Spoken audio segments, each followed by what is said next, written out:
Good afternoon and welcome to Roscommon Dr. Hyde Park for what is going to be a memorable and remarkable final. I'm delighted to be joined here beside me by Roscommon and Michael Glavey, senior footballer, and a man who texted me this morning to say that the power was out in Ballinlough. Well, even though his electric shower is not working, he's fresh and clean and ready to go. Conor Hussey, great to have you on board here with Roscommon GAA TV. Look, I'm no connection with either Boyle or Strokes Town Club. You've no connection that I know of with either Boyle or Strokes Town Club. But this is still a very exciting occasion, and it feels like there's a special event going on here. Thanks for having me, Kevin. Yeah, I'm delighted to be here and really looking forward to this final between, I suppose, two teams who over the last few years wouldn't have been known as one of the bigger powers in the county. So I think it's good for a lot of clubs in the county that these two teams are in the final, and just really looking forward to what's really going to be an intriguing final now. There's the whole thing about, this is a special occasion for the north of the county, that the south has dominated things for so long. Just, I suppose, it happens that the stronger clubs at the moment are all in a little cluster down there. You who has started the last few senior championships with a club hoping to reach this particular stage. Is that a thing that you think of? Do you feel like, okay, it's very hard to break into that hegemony, or is that something that plays on your mind? And by that I mean, would it have played on the minds of these clubs here? I don't think so, Kevin. I think especially Boyle have been knocking on the door probably a bit more than Strokes in the last 2 or 3 years. It wouldn't really be a geography issue. I think more just an individual club base, like likes of my club, Michael Glavey's. We always are looking up to the big teams in St. Bridget's and Pearce's and Clonmagale, and I just think it's a case that we have to get up to their team and their level. And I think recently Boyle and Strokes down to a lesser extent have probably done that, so they deserve to be here on the day, and I think it's good for general football in Roscommon. It's great for football in Roscommon. I mean, I know people always talk about, look, regardless of which side wins this, somebody's going to go into a Roscommon senior panel next year. There'll be 4 or 5 lads at least, that'll have county medals in their pockets, which is, winning stuff changes. I mean, you went through that. You won an intermediate title with Michael Glavey's, but more importantly, you went on, you won a Connacht intermediate title. You played in Croke Park after that. You played against some of the best footballers in the country. I mean, the Kavanagh brothers. Playing games like that must give you a huge boost when you go into a county panel afterwards. Without a shadow of a doubt, yeah, without a doubt. And I'm sure there'll be many players on display here today that will be involved in the new Roscommon senior team for the next year, so that'll be very interesting to see too who breaks into that. Absolutely. Well, we'll start here. We're going to take you through the route to the finals of the two clubs so far. Now, it's been very, very different for the two clubs here that have come in. I mean, for Boyle, it has been plain sailing, 5 wins out of 5. No huge hiccups. You would say they just fell over the line maybe a little bit in their second group game, albeit that was with Dara Craig. He caused them a good few problems in the quarter-finals as well, but they eventually had 5 points to spare. Bit different for Strokes Town. Strokes Town, got out of the group with 1 draw and 2 defeats. But really found their form after that. Would that, if you were Strokes Town, would you say to yourself, okay, we're not quite in as good form, or would you say, look, we're hitting form at the right time? Is there any kind of pointers, if you like, as to how the two clubs are fixed in that route to the final there in front of us? I think probably Boyle would be overall more happy with their route to the final in terms of the results. They were very consistent throughout the entire campaign. They won all their games, whereas Strokes Town have more or less hit form in the last month or so. But I don't think that's going to worry Strokes Town one bit. I think it's on the day here. They know that, and I know for a fact that Strokes Town, although Boyle are favourites, probably Strokes Town will not fear Boyle today. So the path, I think, is largely irrelevant. But just out of an interesting point is that I didn't see a lot of these teams' games this year, but I did see the Strokes Town versus Tulse game in the round 2 in Tarrenbarry, which is a really interesting game and a very enjoyable game. And actually, Tulse had a really good chance towards the end of that game to win that game. And should that result gone that way, it could be a vastly different outlook for Strokes Town this year. So it just shows you that the small margins play a big role, and Strokes Town could really benefit from a little bit of luck that day. So very interesting. There you go. If Eugene had it set up here beside us now, we'd have the Aqua Music Turn Back Time. I think, wasn't that the theme tune to Sliding Doors? That was the famous what could have been different. I mean, there's, to me, the turning point with Strokes Town, which I was here for, was the quarter final against Oran. 15 minutes into the second half there, Oran are ahead by 2 points. Strokes Town have just been reduced to 14 men. For a club like Strokes Town that had been very, very competitive in a lot of games like that, but had struggled to win them, I mean, that must be absolutely transformative, to find a way to win that game and win it so decisively in the end. Without a doubt, yeah. I think you have to remember that Strokes Town are around senior football for a long, long time. They have a lot of experienced players. Oran had a fantastic year this year, but probably it's fair to say they mightn't have the same level of experience as Strokestown. And I know for a fact too that Strokestown weren't fearful of Oran that day, and that they were 100% going into that game focusing on winning that game, and that's what they did. And I suppose I know Cathal Compton got sent off with 15-20 minutes to go that day, and that was just before our own quarter final. I thought that Oran would push on that day, but it just shows you that Strokestown, they're very hard to beat, and they'll stay there to the final moment. So I think that'll be in the boys' mind today too, that Strokestown will not give up no matter what. And at the risk of dredging up scars or anything like that, your reflections on your own quarter final against Boyle, like, do you feel, you were like that, hugely competitive for long stretches? There was no stage really until the final whistle where you would say the result was completely secure. Would you feel like, geez, if we got them again tomorrow, we'd be close enough to them, or was it just a one-off performance? Do you think maybe Boyle didn't show their full hand that day? What was your interpretation? I think overall, I suppose, I was happy enough with our own performance on that day, but the result was obviously unfortunate. But we were massive underdogs coming into that game that day, and we had a chance to win it, but I suppose ultimately we weren't probably just good enough to take the chance on the day. And I think Boyle were deserved winners when it came to it. When it came to the last 5-10 minutes, they took their scores, and overall, look, we were close, but we were unfortunately not close enough. So we can no complaints. Boyle were the better team probably overall in the day, and they deserve to be, I suppose, where they are at the moment. Yeah. Well, now obviously Roscommon GAA TV has been with you the whole way through this championship season. There's been a lot of games featuring both these teams that have been played. We're going to take you through some of the highlight footage at the moment of some of the games. I mean, right from the start, we had Strokestown. I was there for Strokestown's game against St. Bridget's. We were there for all the quarter-finals, all the semi-finals, Boyle's game against Clons. We'll just take you through some of the key moments that have brought these two teams to this famous county final Sunday here at Dr. Hyde Park. Finds McGann. Will he just square up and Sheehy and go at him? He will. Looks to cut inside. Ronan Stack is there as well. Great burst of pace by McGann. What a goal by Dearman McGann. Ball inside. Colin Compton hasn't got his name on the score sheet yet. Will he do it this time with the left foot? He will. Phenomenal. Lovely diagonal ball. And there you go. Fantastic finish for Dara Craig.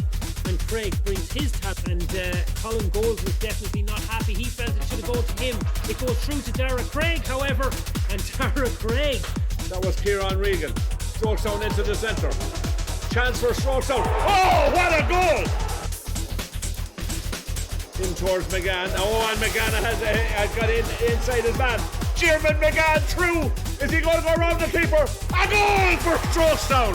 Strokestown are in the semi-final. Here comes Cathal Bailey. Left footed from Cathal Bailey. Oh, that's a great pass inside. Lovely pass inside. And here comes Dara Craig. Dara Craig, left footed from Dara Craig. Over the bar. Good play. Evan McGrath. Right footed from Evan McGrath in towards the centre. And it's snapped up. Oh, it's snapped up. Here, what pace this man has. Taking a lot of steps. Gets away with it. It opens up. There's a chance of a goal here. This is Colin Neary. Can he control it? The shot. It's in the back of the net. What a goal by Strokestown. And Neary get the ball out of there. At least clears lines. And Strokestown have overturned it. And it all came from sloppy play by the defence. Paddy Brogan takes the shot from way out. And it's in the net. What a goal. And it all came. Wins the free. Tyke McKenna. And Tyke McKenna in towards Keane McKeown, fisted in towards the centre.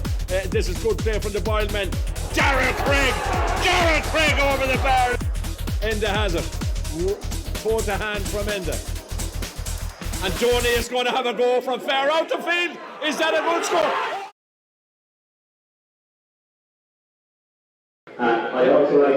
Okay, so we've seen there what brought the two teams to this final so far. I mean, to look in particular at the two semi-final victories, that was the real coming of age for both of them. Strokestown took on a Roscommon Gale side that was on a high after beating Porrick Pierce's. They rode the wave, they came through. That second goal we saw there, that fantastic goal from Paddy Brogan. And Boyle equally made a slow start against St. Bridget's, built back into it. So both sides will certainly feel they're coming into it emphatically. They didn't fall over the line in the semi-final. They emphatically made their way here. Yeah, without a shadow of a doubt, yeah. And I know Strokestown got stuck into Roscommon Gaels that day in particular, and they were full credit for their victory.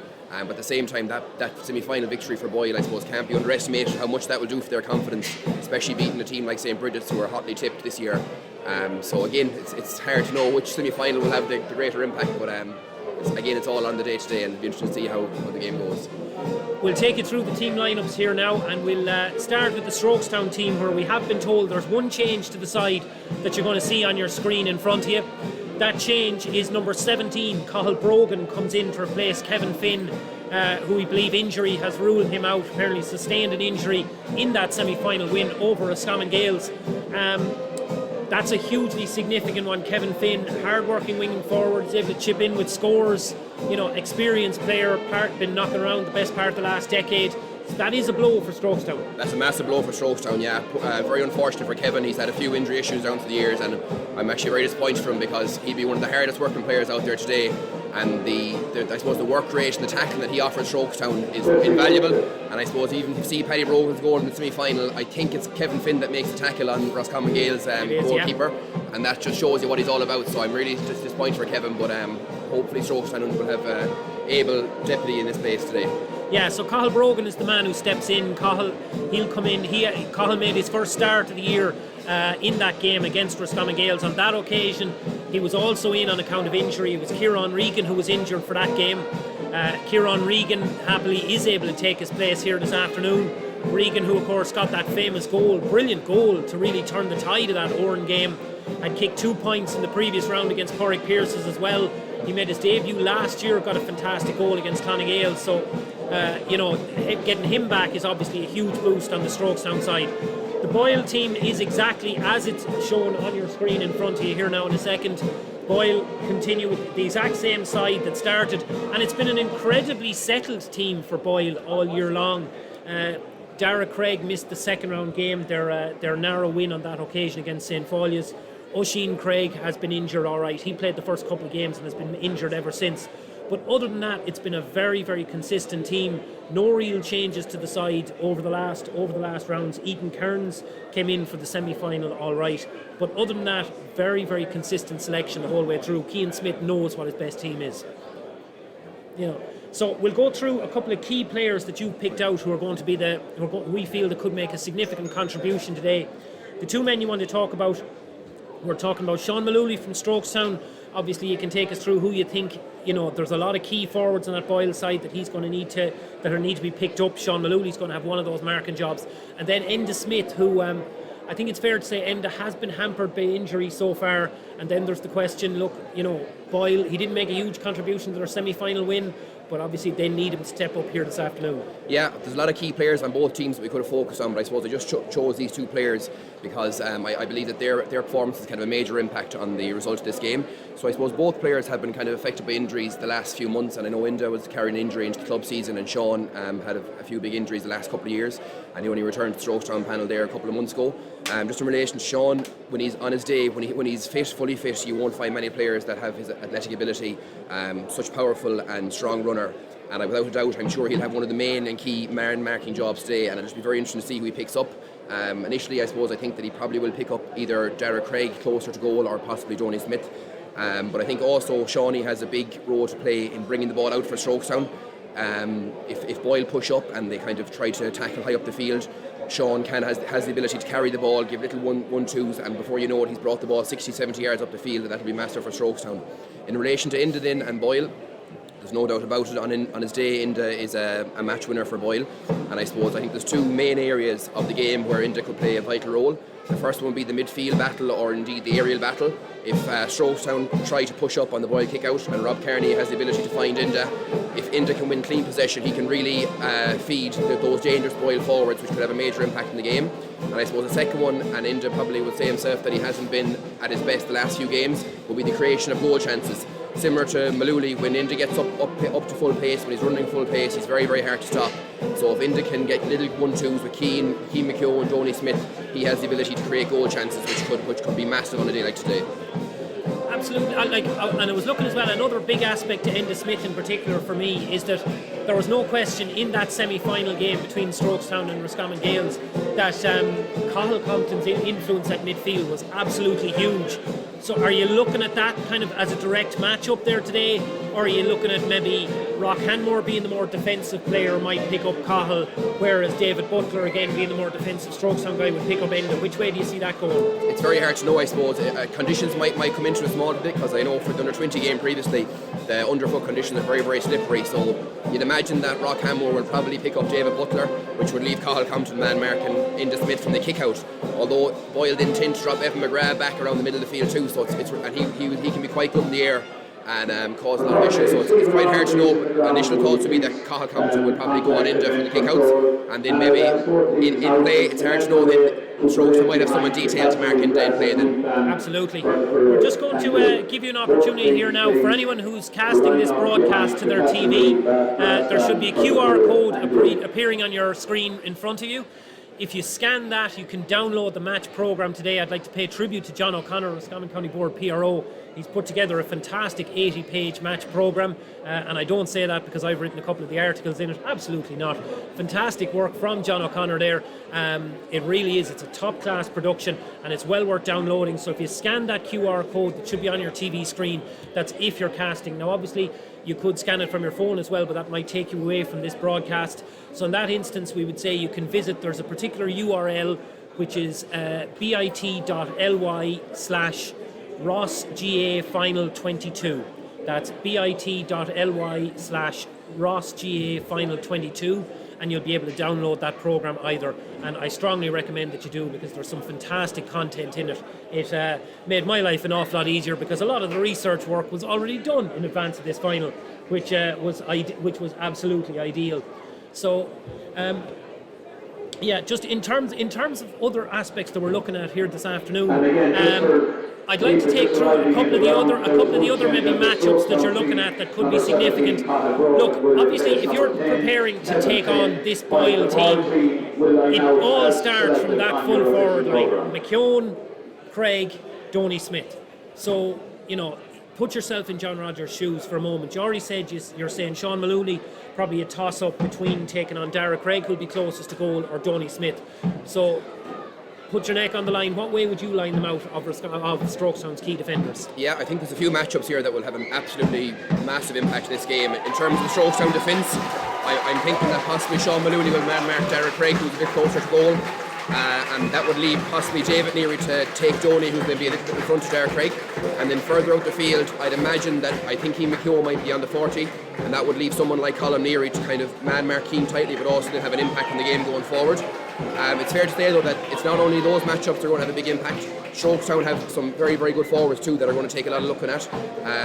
In terms of close to goal for Strokestown, they'll have Jierben McGann full forward, and it'll be very interesting to see who picks him up. It probably looks like that could be a job for Conor Flanagan, but I'm sure Sean Purcell will be kind of coming back from his sixth position to do a bit of sweeping, and he will probably help out Conor with Jierben McGann. And then it looks like Colin Compton will probably play on the 42, so it's interesting then to see who do Boyle put man-marking Colin Compton. Will they leave Sean Purcell on him, which could take away from their sweeper kind of system, or would they possibly put someone like Ty McKinnon on him? So I think they're the kind of 5 key matchups that will probably go a long way to deciding this game today, and we'll keep you updated on those as the game comes. Absolutely. Diarmuid McGann for me has been fascinating, because I think, obviously he was part of the Roscommon panel, and it's fair to say he sustained an injury after the Cork match in the first round of the Allianz League. Didn't really get a great run at it. He made the point to me in the press night. He said, look, honoured to play for Roscommon and would play wherever he's picked. Having said that, I think it's fair to say that the kind of inside forward role, where he has a little bit more freedom, suits him a lot more than the wing forward role he was playing with the county. And what he has done as well, it has allowed Shane McGinley to be the guy closest to goal. So you're looking at, you could find 2 players with a key role, 2 very young players, Shane McGinley and Daniel Casey. Daniel Casey, of course, still in Abbey Community College at the moment. Shane McGinley, first year out of minor. There's a lot of talk about the whole thing about should we move the age about minor. I mean, if we did move the age to under 18, neither Colin Neary nor Shane McGinley would be able to play here this afternoon. And there's certainly a strong case for leaving it at under 17, because they've certainly proved that they are more than old enough to hold their own among adult footballers. Yeah, without a doubt. I haven't had a chance to see Shane McGinley too often recently, but I saw a little bit of him against Oran that day in the quarter-final. I was very, very impressed with him. His movement is very good. and his ball winning ability too is massive, so he could take a little bit of pressure off McGann. But just going back to Jeremy McGann, I suppose one of his main strengths is his directness, and when he's, again, similar to Sean Maloney, similar to Inda Smith, when he gets up running, when he's at full bore, he's incredibly hard to stop, and that'll be interesting to see how Boyle do cope with him today. Well, for me, like that, he has been absolutely key. I mean, you look at it the whole way through the championship. A goal and 6 against St. Bridget's in the first round, 7 points against Tulsk, 2 points against Pierce's, a goal and 3 against Oran, 2 points against Roscommon Gales. That's incredibly consistent scoring. He's absolutely the anchor around which this attack is built.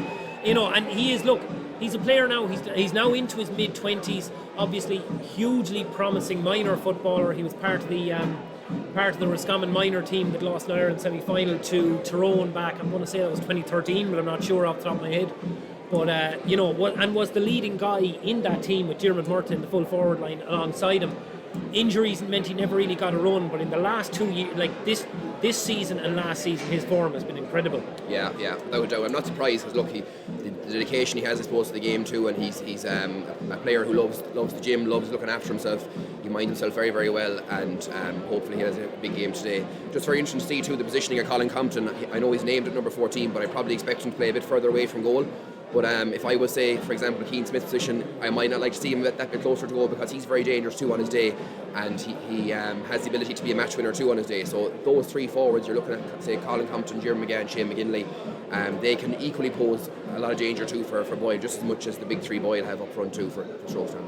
Yeah, well, I want to pick up on that actually, and I'd be curious if this came up in your preparations for that quarter-final, because during the group stages, Boyle obviously very, very impressive, won 3 games quite well. But I noticed that both St. Faulius to a lesser extent and certainly Clon, when they brought on Cathal Shine after half time, they got a little bit of joy with just old-fashioned long ball. Now look, no team is going to play long ball 4 out of 5 attacks or anything like that, but having that option is crucial, and that's where Colin Compton could come into it. Without a doubt, yeah. I think the game has actually changed a small bit in that way. You've seen probably Dublin in the last few years, they're not afraid to let the ball in long to Tyrone without a shadow of a doubt. And even I know Pádraig Pearce's, their success in the last 2 or 3 years, they're very, very good at hitting kind of long balls into like Hubert Darcy and Paul Carey. But just something interesting I noted in the quarter final against Michael Glavies was Boyle are not afraid to let the ball into Derek Craig when he's on the edge of the square. For a young player, he's actually very, very good in the air, so that could be something that would be very interesting to see today too. But again, does that come back down to Maluli? That would suit Maluli, so it's a really big part of the game, and we'll be interested to see how it goes. So the volume of the crowd rising up here as the Castlereagh Brass and Reed band lead the 2 teams around in front of the main stand. Strokestown have broken away. Boyle continuing to follow the band around for the parade. That's one of those things where hindsight is 2020. If Strokestown win the match after, people will say they weren't interested in the formalities, they were into the football. If Boyle win afterwards, they'll say they had that extra little bit of focus and concentration. Because history is written by the winners, I suppose. I can only imagine how both teams will be quite nervous at this moment in time. Their first final in a long, long time, and just trying to put myself in their position here. So yeah, look, that's the other thing, like, is that you talk about the preparation in terms of a game like this. You talk about the build-up. Obviously, the 2 towns, they're 2 strong football towns. They have a massive interest in their local GAA club. So, like, it'd be impossible if you were living in the area, and obviously not all these players are living in the area, but it would be impossible if you're living in the area not to get swept up by it. Without a doubt, yeah. Nerves always play a major role in players' performance. I think just all 30 players starting out here will just focus on not letting the game pass them by, trying to get their first touch in and take it from there. So we're going to pause now for Our On Naveen, which this afternoon will be sung by Natalie Flanagan of Tulsk.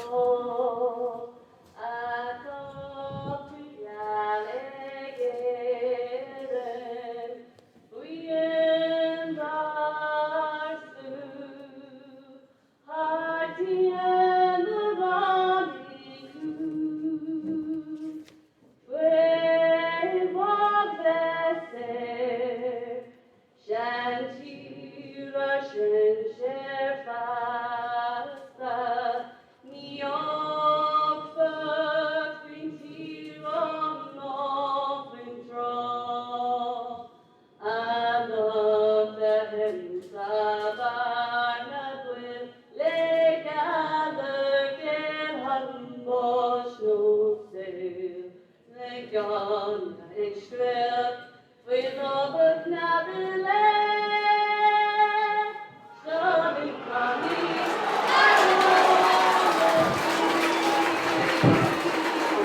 So there's the roar of the crowd. Whether you're tuned into us in the town of Boyle, in the town of Strokestown, anywhere else around Roscommon, anywhere else around Ireland, or anywhere else around the world, this is the moment we've all been waiting for. We've about 2 minutes to the throw-in here now, and you can feel the tension here in Dr. Hyde Park. Thankfully, we had an absolute downpour this morning all across the county. Like I said, power outage in West Roscommon, flooding on the roads as I was coming in from South Roscommon, but it has cleared up nicely here now. The pitch looks like it's holding up well, so it looks like we're going to get the kind of high-tempo, open game of football that we all hope for. Yeah, there's some interesting positions here from the throw-in too. So Evan McGrath has gone to midfield for the throw-in. Innes Smith is actually currently playing left half back from the throw-in, and the big three Boyle forwards have all gone straight inside. So we're just looking here to see now who marks out. And Sean Purcell is also starting number 11, wearing 6 on his back. Yeah, so I see Malooly coming out here to the right corner. Looks like he is going to pick up Derek Craig, as you thought. It looks like, sorry, at the moment actually, it's actually Malooly and McKeown. David Neary is gone full back on Donny Smith, and number 2, Timmy Gibbons, looks like he's picking up Derek Craig. Absolutely, my apologies. I read the numbers wrong, which is a shocking sign for a commentator. That doesn't bode well, but look, hopefully that'll be the last time that happens this afternoon. Now, I will say Evan McGrath has gone in for all the throw-ins so far for Boyle, so we'll see how that works. That has been something that they've done each time. Whether it is that he has the basketball-esque spring or something to get up off the ground for this one remains to be seen. Referee Oliver Kelly, he's making sure all the players ready to go on either end. I see equally Diarmuid McGann actually come out to centre forward for the throw-in at the moment. I don't anticipate that'll continue. Yeah, Diarmuid McGann currently centre forward. Looks like Tyg McKenna, I think, is it? Yeah.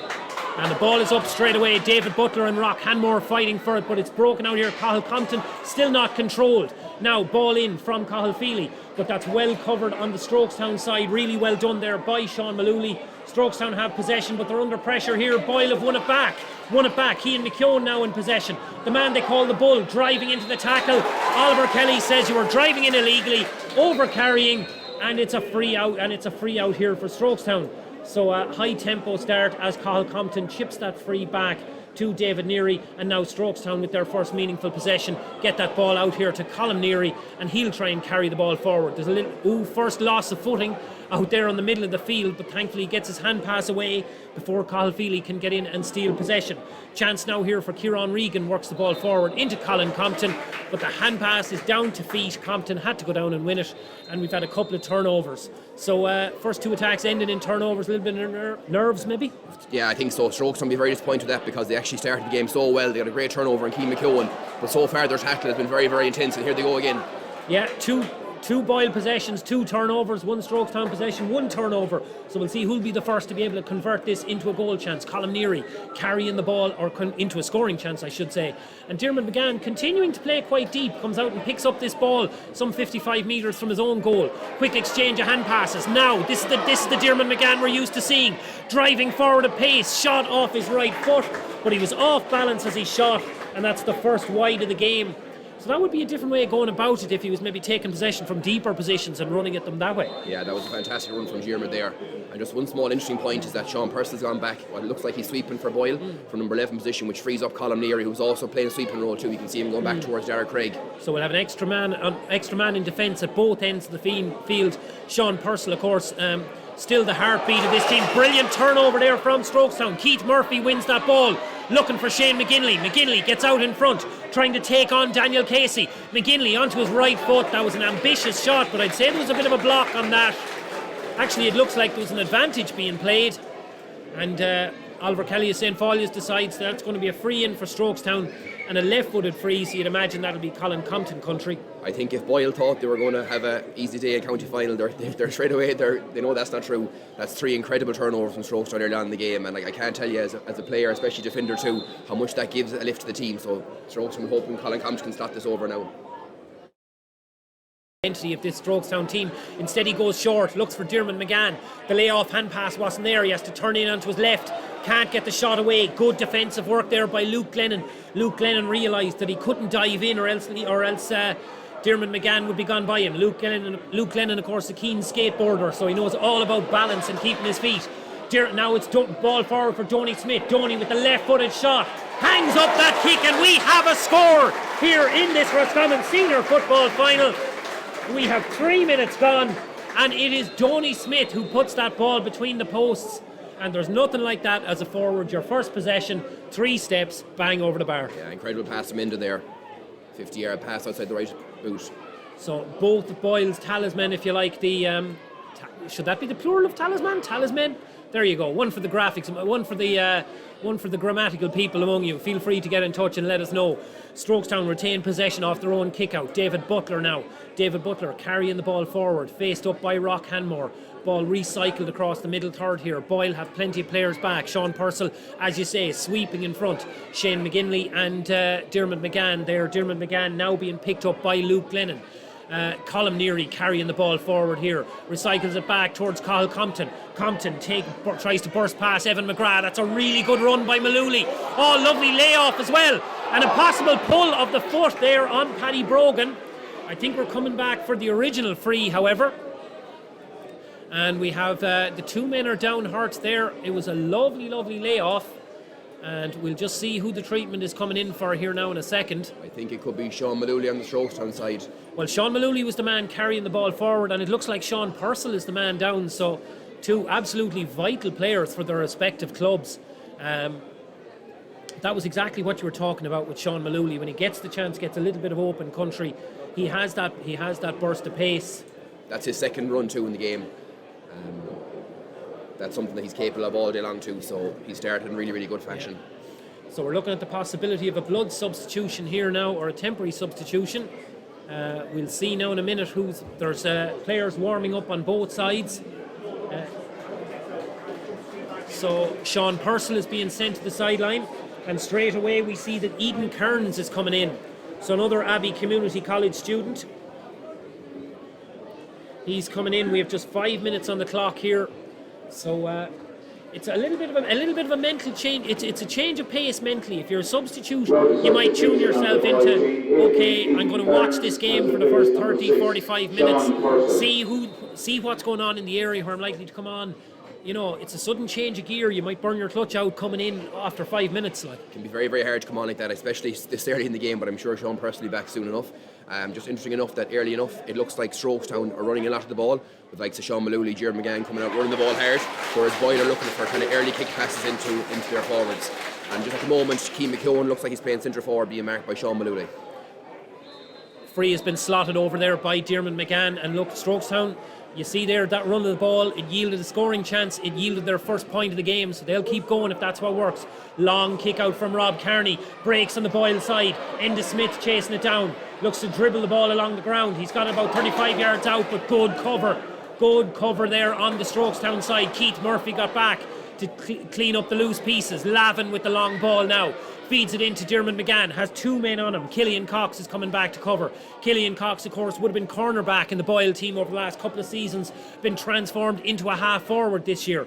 All the scoring, of course, not really coming from the half forward line this year in the Boyle side. Carl Feely with 2 points all season, Evan McGrath with 1, and Killian Cox yet to score. Ball worked forward here now towards Kieran Regan. We know Kieran Regan can score, but plenty of Boyle players back. Strokestown decide, no, we're going to reset, we're going to recycle, and we're going to try and redo this. It's now in the absence of Sean Purcell, Killian Cox taking up the position as sweeper, and Enda Smith is there on the edge of the D as well. So Strokestown, they have a lot of extra Boyle bodies to look at and see how are they going to pick their way through them. Again, Malooly with the run here, works that ball across towards Brogan, but it's intercepted. Donny Smith coming in back to cover. Donny Smith looks for the long ball towards Dara Craig, but can't win it at the first attempt. And you'd have to say Strokestown's full back line.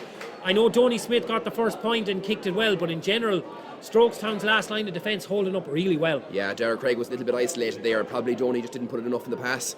But Strokestown can be no happier really with their starting defensively. They're really, really pushed up on the Boyle forwards.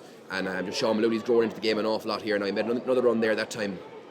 But Boyle are getting a lot of men back at the moment, and they're actually only leaving up at the moment. They're switching between Donny and Dara Craig. So it's 1 man forward. Colin Compton feeds that ball onwards towards Kieran Regan. Outside of the boot from Kieran Regan. Well, look, this is the showpiece occasion for Roscommon club football, and that is a score worthy of an occasion like it. Kieran Regan, we've said before, he's capable of brilliant scores. That crucial goal against Oran, a couple of points before it. I'll tell you, Boyle will have to respect the threat if he's capable of doing that. Yeah, incredible strike there by Regan. Boyle carrying this ball out now. Enda Smith in possession. Decides doesn't want to give the long ball. Forced to take the ball, or not even Enda Smith, my apologies. Tyg McKenna takes the ball into the tackle. Feeds that ball down now, and it's handled on the ground. So while Donny Smith has settled into the game, the two corner forwards, Craig and McKeown, will probably feel like they wouldn't mind getting even a handy possession. Doesn't even need to be a score, but just something just to settle themselves into this game. Yeah, after the first 8 minutes now, Strokes will be much happier, but still only a point up. Colm Neary coming here again now. Colm Neary driving again, as he did so often. I'll tell you, it's not just, what amazes me about him as an 18-year-old, it's not just the physicality, but it's the conditioning as well. As Boyle on a fast break here now, Enda Smith carrying it forward. Rock Hanmore is available on his left. Back to Smith, there's an overlapping run from Dylan East. Enda Smith shoots himself. Enda Smith off the left. And there you go. We talked about how Enda Smith, injury had hampered him in the previous game. Hadn't really dominated the game against St. Bridget's in the semi-final. Well, there's some start, an assist and a point to get going. Yeah, that'll give Enda an awful lot of confidence. It appears at the moment Boyle are happy enough to play a bit of a counter-attacking game, and Strokestown need to be very, very careful bringing that ball towards the Boyle defensive line, because as they can just see there, when they turn it over, it can be very, very dangerous. But Enda will be delighted with that score. We've also had a reversal of the blood sub there. Sean Purcell comes back on wearing number 23, but he has a distinctive bandage on his head now, so he'll be easily identified. As Strokestown again go for the short kick out, retain possession, but all 15 Boyle players in front of them. They force a poor pass and a turnover. Tyg McKenna gets in to win that. Ball work forward here now towards Cathal Feely. Cathal Feely is capable of shooting from distance. Did a couple of times for Roscommon under 20s this year. Ball across towards Donny Smith. Donny Smith now out towards Dara Craig. Dara Craig being squared up here by the Roscommon defender, or the Strokestown defender I should say, is Timmy Gibbons. We're back out to Rock Hanmore. Hanmore won't shoot from distance. Dara Craig hoists it in. He's looking. Cathal Feely is the man in behind. Little bit of pulling and dragging. Possible penalty shout here. No, not given. I thought Ollie Kelly was going to go and give the penalty. It looked to me like he was going to react there. It was Cathal Brogan who was in grappling with Cathal Feely, and it looked for me like it could have been a penalty shout. I'm not sure how Cathal Feely got his hands in that ball, to be honest. We'll look at it here again. The high ball came in from Dara Craig. It broke between Feely. Nothing conclusive there. You'd say that. Look, county final. It could have been given. I've seen them given, but equally, probably on balance, maybe the right call from Kelly there. I think so, Kevin. Yeah. So good reprieve and a good shout, a good start. Oliver Kelly, of course, one of the most experienced officials on the go in Roscommon, refereed the 2008 county final. He's back on the big stage here now this afternoon, and you'd have to say the first big call, the first big test for him today, he's got it right. The 45 comes in from Cathal Feely. Feely, it's a good looking strike, and it's straight between the posts. Just watch the Boyle press here now. And so Boyle, it looks like Boyle are putting. So we have a line of 4, a line of 3, and then 4 in midfield. They don't want Strokestown to get an easy short here. So Strokestown bursting out of a cluster, trying to cause confusion. He's going out towards the left wing. He's looking for long. Cathal Compton is underneath, but there's a little bit of a push in the back. The push came from David Butler, who was coming from a deeper position. Sean Purcell chips that ball forward in towards Dara Craig. So it'll be a real boost. If your kick-out press results in a score, you'll always feel really good about it. Back towards Dara Craig. Craig with the left-footed shot. The crowd looks at it. The umpire nods his head. That's gone between the posts. That's a fantastic strike. Really good strike. And suddenly, for all Strokestown's good start, Boyle lead by 4 points to 2. That's what happens when you have 3 players, 3 or 4 forwards like that. That'll be an incredible shot there by Craig. Strokestown are bunching out here again. Again, Strokestown bunch out, and this time they find a little bit of isolation. They find a pocket of space out on the left-hand side. Work that ball forward, but still Boyle have the sweeper back. In this occasion, Enda Smith is there. He's in front of Diarmuid McGann. So Strokestown hoist that one up long, looking for Colin Compton. Colin Compton wins the mark, probably a little bit too far out to go for a score. He's looking up, he's looking at his options here. The simple ball is to chip back to his brother Cathal. Cathal squared up here by Evan McGrath now. Evan McGrath still more or less playing as nearly as a third midfielder as opposed to really as an orthodox centre forward. Ball worked across here towards Malooly. Will he put the turbo on again and decide to go for another run? He's got Cathal Brogan outside him. Instead goes for the hand pass forward in towards Keith Murphy.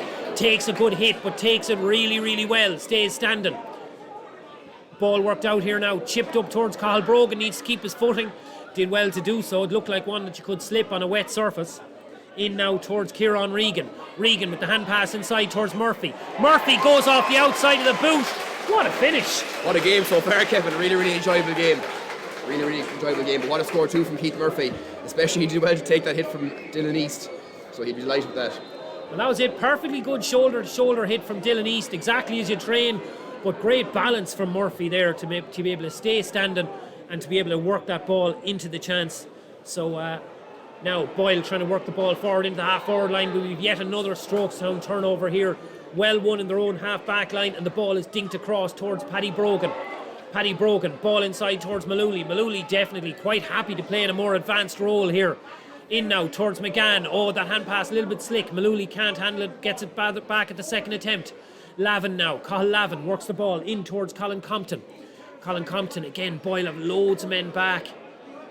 Only Shane McGinley on the edge of the square, and Shane McGinley isn't really a big high ball target, though it has to be said Daniel Casey marking him not the biggest man either. So we spoke a lot in the pre-game about Boyle's forwards. Well, one of their best forwards there, scoring forwards, Donny Smith, made a tackle in their own 45, so that shows they're not afraid to go back to field either.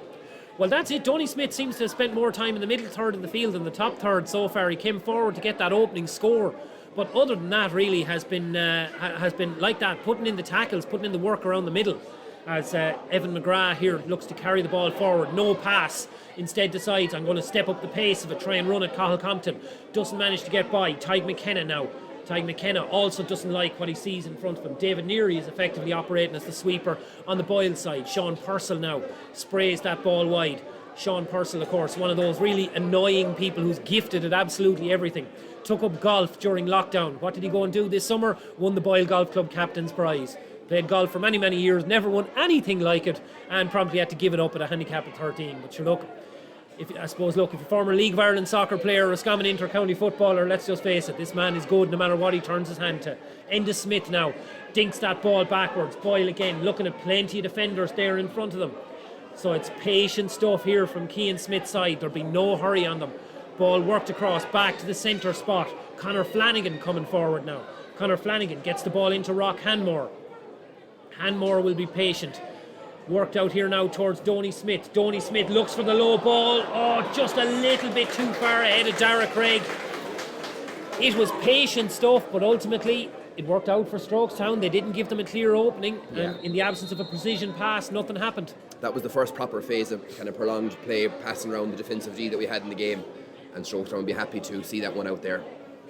Absolutely. So a little bit of a pause here now. Oliver Kelly speaking to one of the Strokestown players, speaking to Sean Malooly. Colin Compton looks and like now too. Colin Compton as well. So just a little bit of a settling warning.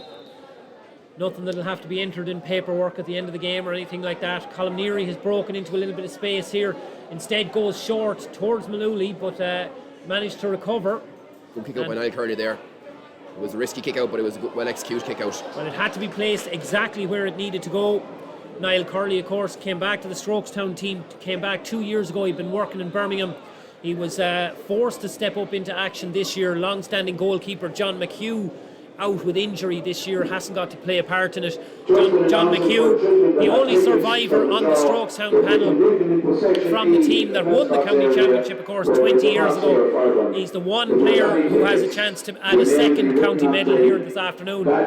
Must be a hard-crushing blow like that. You've been 20 years soldiering with the club. Now, I know, look, he has his county medal, so in that sense, he's happy enough. But you know, and then injury, you miss out on the year when you finally get there. I can't imagine the heartbreak for a long-standing club stalwart like that. Yeah, without a doubt, John is a great Strokestown man. I see him down there at the clipboard and giving out water, so if Strokestown get over the line today, he'll have his fingerprints on the victory and he'll be well entitled to a medal too. Well, I have to say, he was extremely helpful to me in the lead up to this. Like, I always try and sound like I'm knowledgeable in this, but at the end of the day, you're only as helpful as the research you manage to do.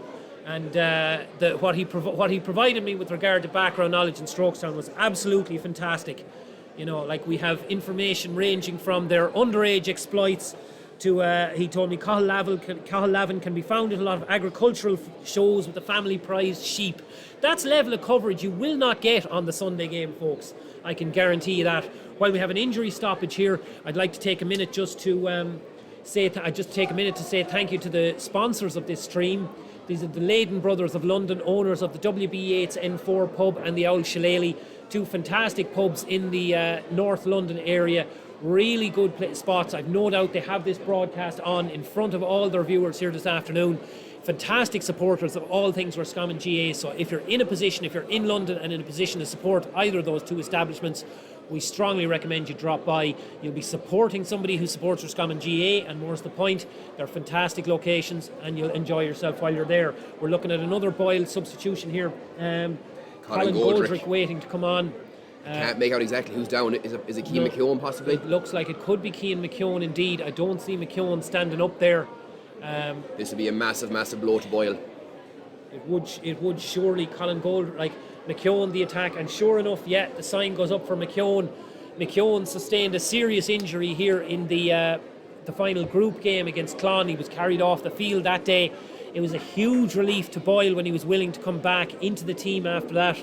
Since then, in the two knockout games, contributed 1-6, was man of the match in the game against yourselves, 4 points again against St. Bridget's. So just the same as Kevin Finn being out for Strokestown, this is a game changer on the Boyle side. Yeah, it is, and unfortunately it doesn't look good at the moment, so we've seen well wishes to Cian and hopefully he recovers as soon as possible. So a huge change here on the Boyle side. Colin Goldrick now is going to come in. Does it change the way Boyle play the game? Because McKeown obviously is a man who would like to take on his defender. It's not, I've often said, Roscommon football, I find it's remarkable. You're fantastic at breeding catch and kick inside forwards, guys who like to win the ball and just get a yard to swing a leg and put the ball over the bar. Fellas who like to look you in the eye and run at you and take you on is not really the Roscommon thing so much. Cian McKeown is the exception to that. Yeah, 100%, and he offers something, as you just said there, Kevin, so much different, that he takes his men on more often than not. And I just see Inda Smith here walking down to his brother Cian. I'd say he'd be getting some tactical advice here now, because they'll have to change something. At the moment, I suppose the way it looks is that Dara Craig plays closest to goal, and Doney is kind of the playmaker looking for Dara Craig. But McKeown is always lurking around that area too, and if he gets up to steam, he's just like Jeremy McGann, he's very, very hard to stop. So it'd be interesting to see what changes Boyle make here and where Colin Goldrick plays. I mean, the obvious answer would be you decide to take Donny Smith and you say, look, we've had Donny operating around the middle third, but you're taking a ready-made county standard inside forward and you're putting him back into an inside forward role. That strikes me as the obvious thing to do. But the other thing is, all their training, all their preparation would have been based around Donny operating that role in the middle third. Yeah, I do think though that Donny suits Boyle playing out the field, because he's that link man, and he gives the ball into Dara Craig. So when Dara Craig moves, he knows that Donny will give it more often than not. And it looks like Sean Malooly's gone over to Donny now too at the minute, with David Neary picking up Colin Goldrick. That's the other side as well. As we talked about already, that Sean Malooly has been hugely influential for Strokestown carrying the ball forward. So if you force Malooly to maybe have to concentrate more on his defensive duties, or is that maybe, are you overcomplicating your own game in order to negate the opposition in that instance? It works both ways, I suppose. So possibly Sean marking Donny means that he mightn't veer forward as often as he has been doing the last few minutes, but at the same time Donny doesn't want to be tracking Sean going forward, so it kind of works both ways, I suppose. It depends on the players on the ball. If Strokestown have the ball, Sean, he trusts the man to make that run and hope that there's no turnover, because as we've seen before, Strokestown turnovers can result in Boyle scores, so it'll just be interesting to see how this pans out now. Absolutely. Lengthy injury stoppage, and as you say, we send our best wishes to Cian McKeown here, who's down for significant treatment. I didn't see the nature of the injury, but absolutely, it's a game changer. But most of all, you don't want anyone sustaining a serious injury, and certainly not somebody who's has such a bright future for both Boyle GAA and Roscommon GAA, you'd have to imagine. Also, there's the fact now too, like, we've had great momentum in this game. It's been high tempo, it's been hard hitting. 4 points to 3. We're now looking at nearly 3.5, 4 minutes of a stoppage at this stage. You know, that's not easy either. Do the muscles tighten up? What do you do? 100%, yeah, and I think that the opening period of this game here was very, very frantic until we had that period of Boyle play around the Strokestown defensive arc. So it'll be interesting to see how the game kind of changes after this moment in time. But I'm just still looking at Cian McKeown down here now, and I suppose my heart goes out to him, because it looks like a serious injury, and we just really, really hope that it's something he recovers from as quick as possible. He's being strapped to the stretcher here as we talk, so you'd have to imagine it looks like an injury where they obviously need to keep him steady and keep him still. He's a tough cookie. He'll come through it. There's no doubt about that, but as I said, but at the same time, And it's psychologically it's a blow as well, because the one thing with Strokestown losing Kevin Finn is that the players will have mentally adjusted to it. They'll have realised, okay, well, we have to operate. He's a key man for us, but we just have to make do. Next man up. It's different when it happens in game. Without a doubt, yeah. And I suppose it's always kind of something I've noticed, that when a player sustains a serious injury for your own team or even the opposition, it kind of just takes that level of, I suppose, maybe aggression out of you, because you see someone who's been seriously hurt, and we're just Keane is being carried up here now at the minute. But it's heartbreak for Boyle really, and Keane too. Well, there's that as well, because there's always the human side to it. You'll have that nagging doubt in the back of your mind, worrying about a friend of yours who is just being carried off. People, people aren't robots at the end of the day. Like these guys are playing with their friends, they're playing with their family, they're playing with their cousins, whoever it is. Keane. So on that regard, obviously Boyle, it'll be hard not to think about that. But one way or another, we're back underway as Boyle retain possession here. Tyke McKenna now worked out here towards Enda Smith. Short foot pass out towards Dylan East. Dylan East again, floated hand pass. Plenty of Strokestown guys back at the moment. Ball being taken into the tackle by Killian Cox. An illegal tackle, says Oliver Kelly. And we're going to have a free for Boyle. But difficult to engineer something from a free in a position like this, because there's not a lot of space in front of you, and at the same time out of range for scoring. Enda's looking to go short here. He gives it to Killian Cox. Quite happy to just recycle the ball and see what they can engineer. Enda Smith just works that ball backwards towards Tyke McKenna. McKenna now across and into Evan McGrath in the middle of the field. McGrath looks up, sees his options, doesn't see an awful lot. A little bit of a dink and run from Dara Craig in behind, from Rock Hanmore actually. Rock Hanmore drifted to the edge of the square, so maybe there would be an opportunity to hang in a high ball as Craig now comes in. Craig comes onto his left foot. Is it turning enough? It is turning enough. What a strike! What a fantastic strike from Dara Craig. He's capable of that. I've seen him before. And that's two fantastic scores. And I suppose the pressure now comes on him, comes on Enda Smith a bit more, comes on the likes of Evan McGrath after Keane's loss. And now we look at another temporary substitution here, and it looks like it's Sean Malooly going off this time. So we'll have to see who's coming in. It looks like Dylan Owens coming into the Strokestown side there. So we've had a lot of enforced substitutions here in this game so far. Ball broken down here now, long kick out. Boyle have done well enough on the Strokestown long kick out. When they have gone long, they've been able to pick up the breaks. Killian Cox was the one who was in the right place to win that one. Enda Smith now, trademark run forward. Tackle comes in from Keith Murphy, and between Keith Murphy and Paddy Brogan, they win the turnover again. Really well done, as Dylan Owens comes into the team here to replace Sean Malooly. So Paddy Brogan is hurt here too, it looks like. So both managers and both physios absolutely earning their corn here, because we've had a lot of disruption on both sides. It's a pity, because even the roar that greeted that Dara Craig point was muted.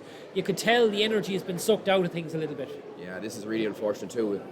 I see David Neary attending to Paddy Brogan there, and I know Johnny Smith was calling for the physio straight away, so players themselves know. Yeah, that's it. They've been through, you've been knocking around, you've been playing adult football for 10 years and more. You know yourself when somebody is hurt and when they're when they're maybe not so much in a bad way. Yeah, it definitely takes the sting out of the game a small bit. What are we now? We're now into 26 minutes. I wonder how many injury time we'll have. Well, that's it. Like when Cian McKeown went down first, there was just over 18 minutes gone, and it feels like we've really only had the one passage of play since then. Number 21, Dylan Owens replaced Sean Malooly. I was going to say, I didn't see an awful lot wrong with Sean Malooly when he came off, and I'll say there's a fair amount of blood on that bandage as he before he even comes back on at all. I couldn't see any blood from where I was here now either, but Ollie might have spotted it. But Paddy Brogan looks like it could be a shoulder, possibly. People of my vintage will remember the famous picture of, I think it was Terry Butcher, World Cup 1986. Why are you nodding your head? That was before my time, but that I did hear it. That was a long way before your time. That was... You're going well back. You're going well back before your time. But, now, I have to say, at the same time, the same Terry Butcher, of course,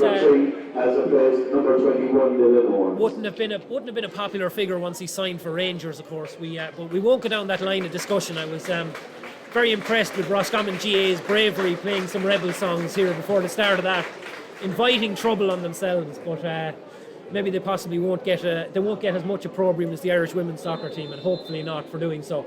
As we resume play here, David Neary chips that ball back towards Niall Curley.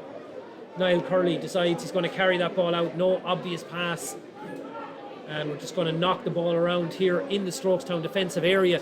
Boyle have everyone covered here. There's no one in an awful lot of space. Cathal Compton trying to make a run, but no easy options here, so Boyle can get a bit of pressure pushing on. up much higher here now. They're trying to look for that turnover inside the Strokestown half. So Niall Curley takes possession again, and it's the classic kind of leave the keeper alone. I had a manager always used to tell me about that.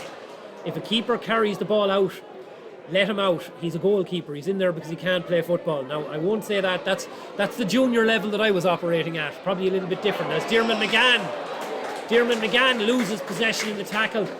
Psychologically, that's huge from a Boyle point of view. Diarmuid McGann is the talisman there, and if you turn him over, that's a big thing. Yeah, great turnover from Boyle, but it was actually initially a great run by Colin Leary to free up space, the kick pass, and his brother David kicked through. So Strokestown will be very disappointed with that, because they actually had a chance to attack, say, in even numbers against the Boyle defence, so Diarmuid will be disappointed with that. 100%, and I see there we've another change there on the Strokestown team confirmed. So Paddy Brogan, I should say, gone off the field as we expected from that injury, and Mikey Kavanagh comes in to replace him. Mikey Kavanagh has come off the bench in each of the last 3 games, as another shot coming in here from Dara Craig. Didn't really get the meat behind that one, didn't get his laces behind it, and that's just a second stoppage. 9 minutes additional time at the end of the first half. At least 9 minutes additional time. So that'll tell you everything about how the game has gone so far. 9 minutes of additional time has been added here, and I'd say that's probably exactly right. So ball broken down on the Strokestown side. Cathal Compton gets his hands on it. Compton feeds that ball out here towards Colm Neary. Colm Neary well able to run, but decides he's looking for the pass here. That's an excellent ball into Shane McGinley. McGinley now looks up, decides he didn't want the shot, instead goes for the hand pass outside to Cathal Lavin. Lavin with the right foot. Does he like it? He does like it. Really good finish there from Cathal Lavin. What a score by Strokestown there. Colin Leary, very, very, very good pass, and Shane McGinley didn't take the easy option to shoot with his left foot. He actually gave the ball to Lavin, who had an easier shot, and what a great score. It was a lovely run as well from Shane McGinley. He took up a great angle. You know, he managed to create the space for himself on the edge of the D, and when you can get that nice bounce pass in front of you, that's what every corner forward dreams of. Strokestown has turned this over. Cathal Brogan came back, knocked the ball towards Colm Neary. Another long ball forward from Lavin now, looking for McGinley. McGinley got out in front of Conor Flanagan, but Conor Flanagan does really well. Oh, I'll tell you, he is Conor Flanagan. He was described to me as an excellent former piano and chess player. Well, I'll tell you, excellent work with the hands there to work that dispossession. Whether it was the piano that trained him that, or whether that's Cian Smith's training, who knows? But either way, Boyle still with possession. Donny Smith still playing quite deep there now, and I see he was the one that gave that ball sideways. So Boyle have opted against. They have gone with Colin Goldrick as the inside forward. And Enda is hugging the wing here a lot. You see him cutting in at the moment now. So Enda Smith with that. Oh, what a ball into Dara Craig!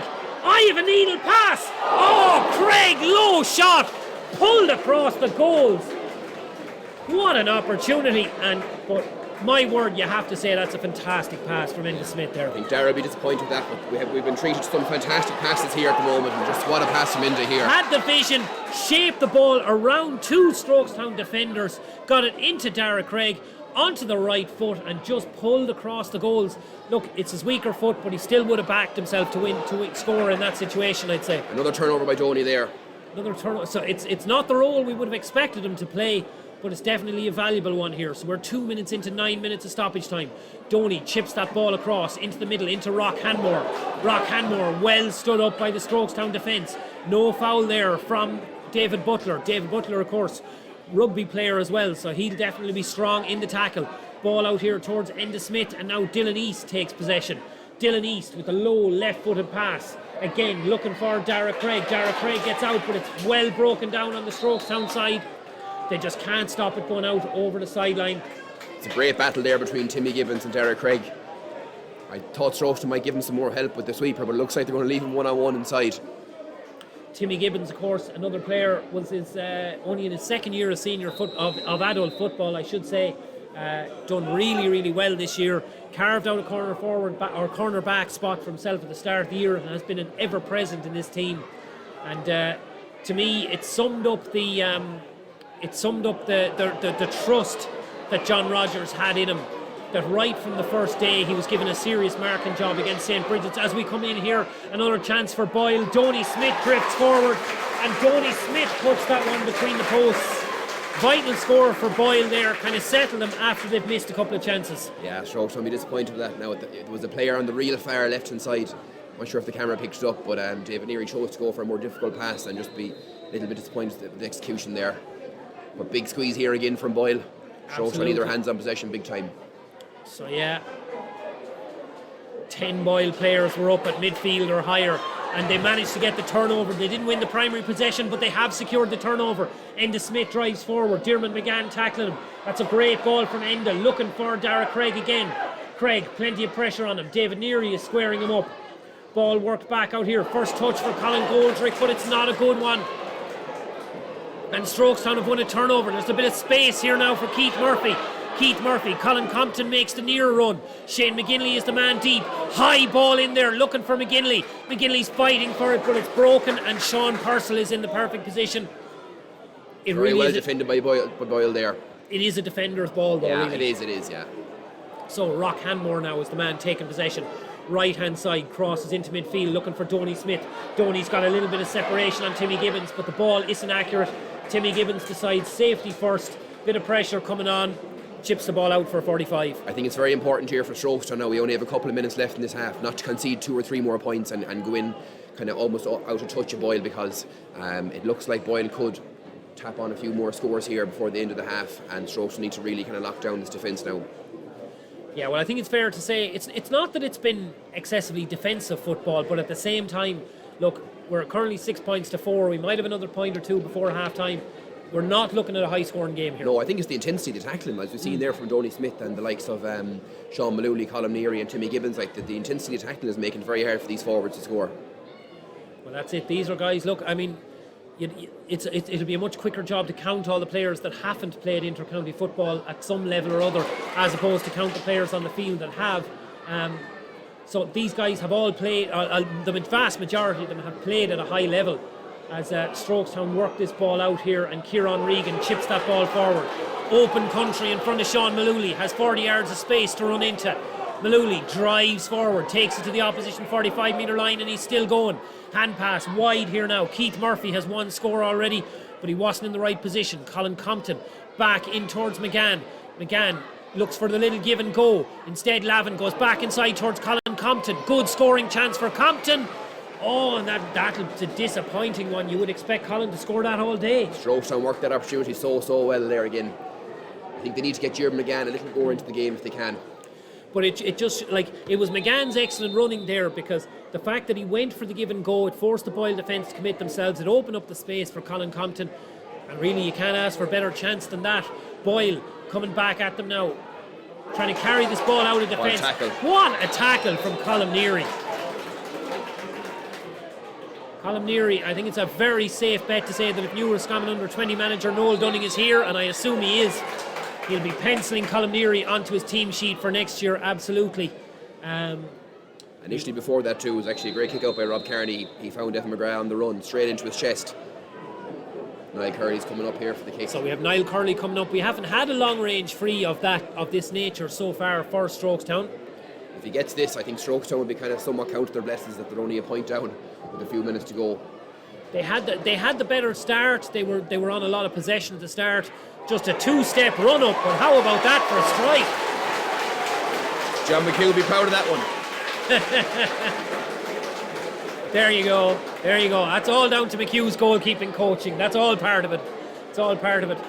But look, it's part of the game anymore now. I mean, long range freeze is pretty much part of the goalkeeping package. Neary again. Kearney was looking for Evan McGrath. Neary wins it. Ball in here. First touch for Mikey Kavanagh. Fields it in towards Diarmuid McGann. McGann on the run, clips that ball. Oh! Strokestown have had a couple of chances here between that one for McGann and that one for Compton. Really well done by Neary and a good ball from Mikey Kavanagh. Again, they're good chances. It came from the Boyle kick-out. I think, say, one of Rob Kearney's strengths is his ability to find someone on the run. But at the same time, when the Boyle players are moving so ferociously for those kick-outs, when they don't go right, they're opened up. And that stage there, you saw McGann could have and probably should have put Strokestown level. But what was actually interesting there was Inda Smith was actually on the Boyle 21-yard line when the kick-out was taken. And here he is in the ball again. Came back there to his own 45 to win that one. Oh, a little bit of a stumble there from Evan McGrath. Lets the ball between his legs. Inda Smith won't thank him for that. Strokestown have the turnover. Colin Compton in possession now. Colin Compton shrugs off Smith's tackle. He has Mikey Cavan inside him, but what a hand in from Conor Flanagan. Really well done by the Boyle fullback.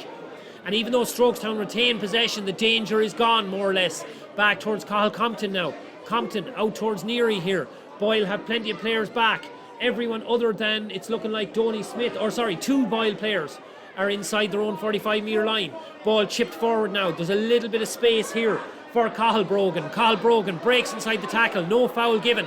Diarmuid McGann wins it. That was a free. Hand on the back there from Cathal Feely. I have to say, my own call, I think Oliver Kelly got both of those decisions right. No foul the first time and foul the second time. Yeah, I think correct decision, but I think you could see Sean Purser down there. He was incredibly angry with the way the Boyle players allowed Ollie Cage to make that decision, because Diarmuid McGann was surrounded with 3 or 4 Boyle defenders. So this should put Strokestown level. So McGann here now, he only has 1 score to his name so far, point from a free. It's just interesting to note here too. Sorry, I'll wait until Diarmuid takes his free. Again, you see Inda is currently playing the number 6 position, it looks like, in the kick-out.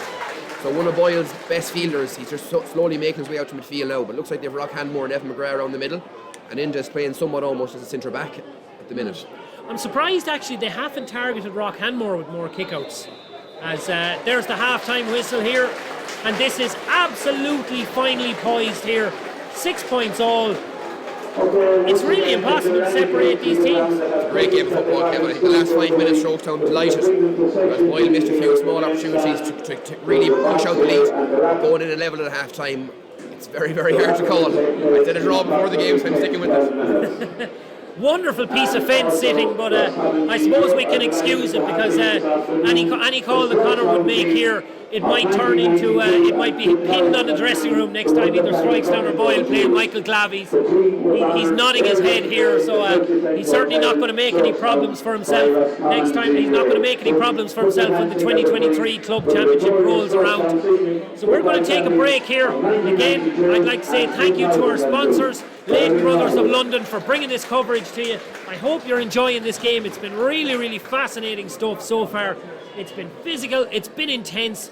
There's been nothing bigger than a 2-point lead at any stage in the game, and it is absolutely finely poised. We're going to be back with you in 10 minutes for the second half of Boyle versus Strokestown. Don't go away.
Welcome back here to Dr. Hyde Park.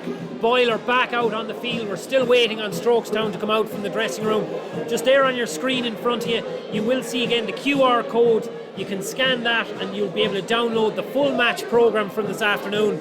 It's well worth taking in. It's 80 pages of excellent content. Keep you fully informed about everything with regard to these two teams. So you can scan that QR code if you're casting this game to your TV.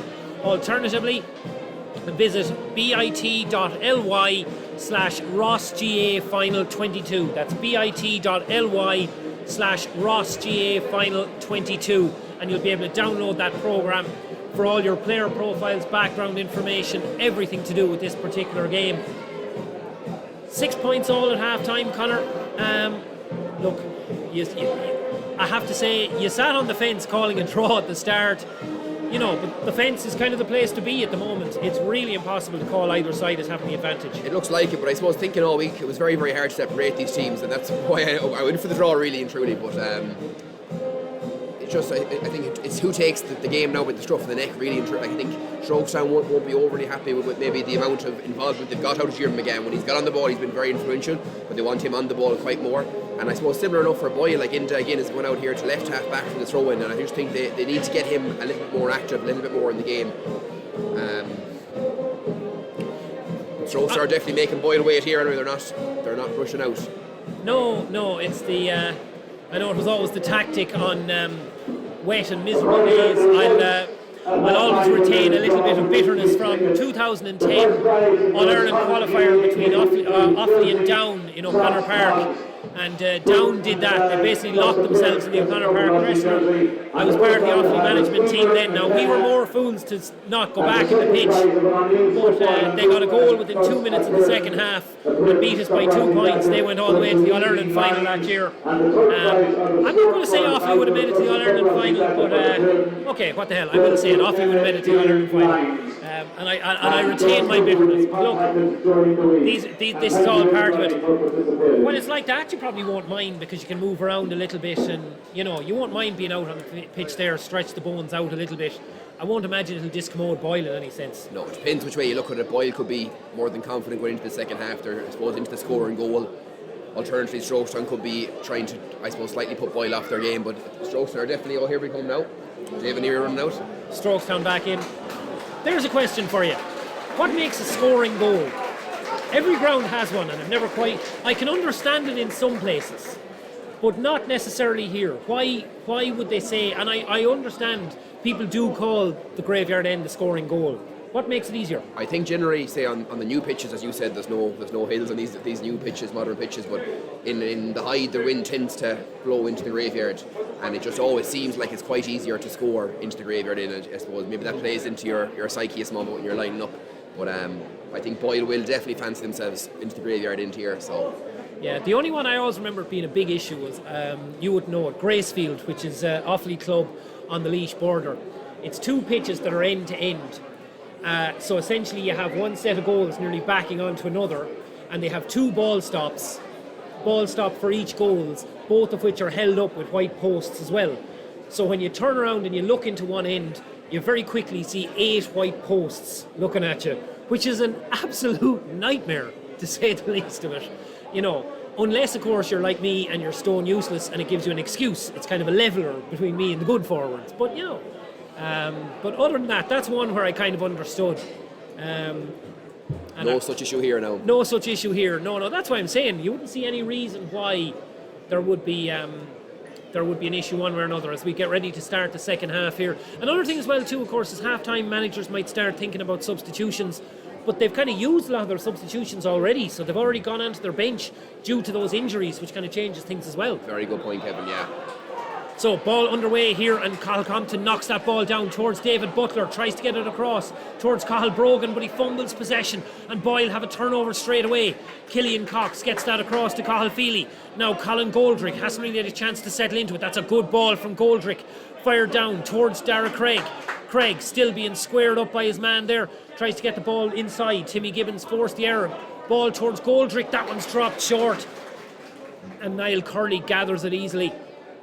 Feeds that out towards Kieran Regan, and now chance for Cathal Compton to carry the ball clear, I see Cathal Lavin has created a bit of space here, but Killian Cox gets back to cover off the danger. Strokestown working the ball down the right flank here. Switch on here if they look up. Switch on here, loads of space for Cathal Brogan, but instead Diarmuid McGann decides to take it on himself. He now has men either shoulder, decides to put the burners on. Oh, drag down from Rock Hanmore. Big call from Ollie here, yeah. We could be looking at a black card here, I'd say. I think Rock could be a little bit unfortunate there because I think he went to genuinely tackle Diarmuid McGann, but he slightly kind of almost fell into him and it looked like he tripped him with his foot, but could be interesting to see what Ollie does here. Yellow card. More often now as a player you start to realise that Ollie probably won't give a black card for a similar instance, so it's a fair call as long as he sticks with that kind of a decision. So Niall Curley, he's hit one over the bar in the first half. Chance to strike another one here. Again, just a couple of steps of a run up. Possibly hooked left, and that's Strokestown's fourth wide of this game. It's very impressive to be able to get that distance from such a short run up. You see some guys and they can definitely get 60-70 yards on the ball, but they might run up to it. Really well done on his part to be able to get that distance with just a couple of steps behind. Ball into Rock Hanmore here, and Rock Hanmore fouled at midfield. Tyke McKenna's gone, yeah. Tyke McKenna's gone, and Donny Smith puts it right into his chest. Oh, McKenna loses his footing at the wrong time, and Colm Neary wins that ball. I'll tell you, Colm Neary, he has to be in the man of the match shake-up in his performance so far. At this moment, yeah, without a doubt. But I think Tyke McKenna's a bit unlucky there. Just the underfoot conditions are very, very slippy. We saw it in the earlier under-20 game, but he's a bit unfortunate. But again, Colm Neary is right at the heart of any turnover that Strokestown are creating. So, quick interchange of passes between Lavin and David Neary. Ball out here now towards Cathal Brogan. Cathal Brogan back towards Neary again. There we see Sean Purcell still taking up that position just in front of the last Strokestown man forward, who is Shane McGinley. Diarmuid McGann still operating in the middle third as well. Inside here towards David Butler. David Butler carries it forward. Simple pass towards Cathal Compton.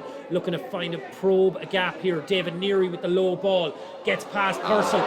In towards Shane McGinley. Was McGinley dragged down? He was. To me, that was all about the accuracy of the pass. Just past Purcell there. Gave McGinley a chance to fight that ball. Inch perfect pass from David Neary there. Sean Purcell was nearly at full stretch and just couldn't get to it. But again, great movement from McGinley, and the Boyle backs. They're very, very tight, but on this occasion I think he was just a little bit too tight to Shane McGinley, and I think it's a fair free in for Strokestown. And this is Strokestown to take the lead. So, Strokestown's chance to take the lead. Diarmuid McGann has 2 points so far to his name, both from frees. Stands over this one with his right foot. The trademark swing of the ball right to left. And puts that ball straight between Wide ball. Wide ball! Whoa! Wide ball. I've made the mistake of judging by his own reaction. That's a dreadful miss. And I made the mistake of looking at his own reaction, and he looked calm. He didn't have the distraught look of somebody who had missed a 20-metre free. So a huge reprieve for Boyle there. It can happen. These things can happen, but I suppose pressure is a funny thing too.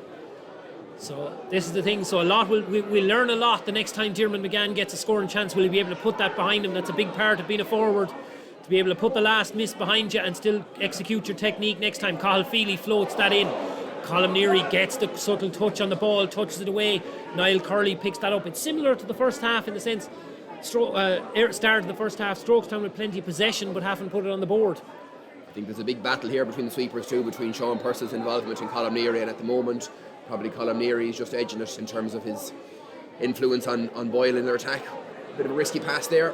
High ball across, but David Butler, probably the strongest man on that Strokestown team.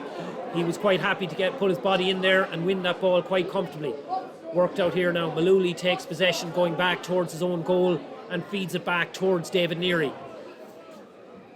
Boyle not pressing up too high here.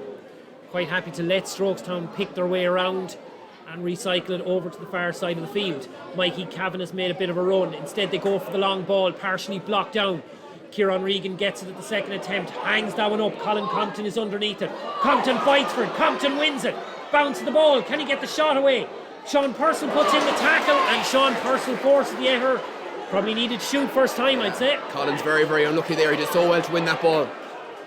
And he was trying to play Shane McGinley, I think, but So big win. It was a big win of possession, but Boyle did well. That's 2 reprieves on the Boyle side.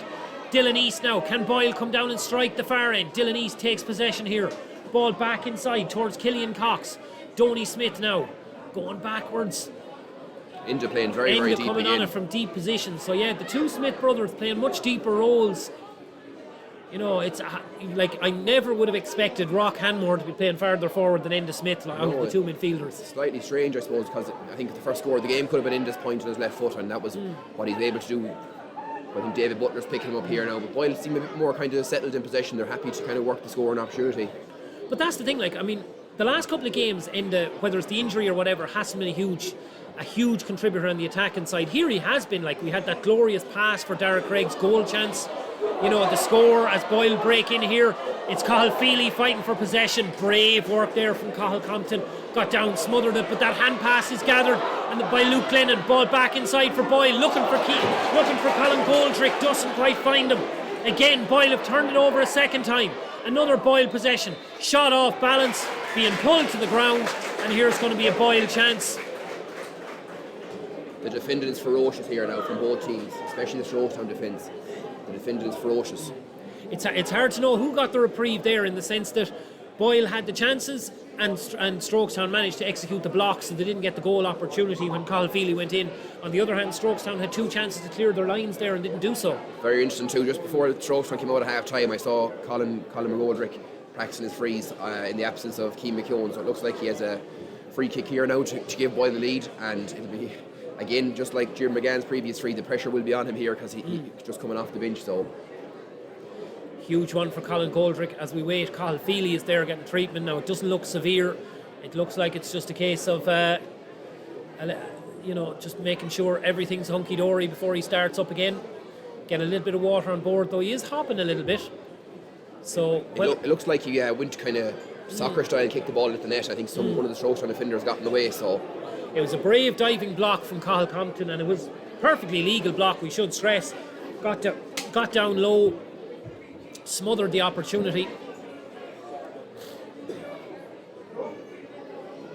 So opportunity here for Colin Goldrick to put his name on the scoreboard for the first time. It's a high kick, he's looking at it, it's close, and eventually they go for the flags. The most relieved man in the hide is Colin Goldrick. He wasn't confident there. He did that sort of tilt of the neck as if he could kind of guide the ball in after. It's over though. Still it's counts. Over. It counts on the scoreboard. 7 points to 6, and Boyle are back in front.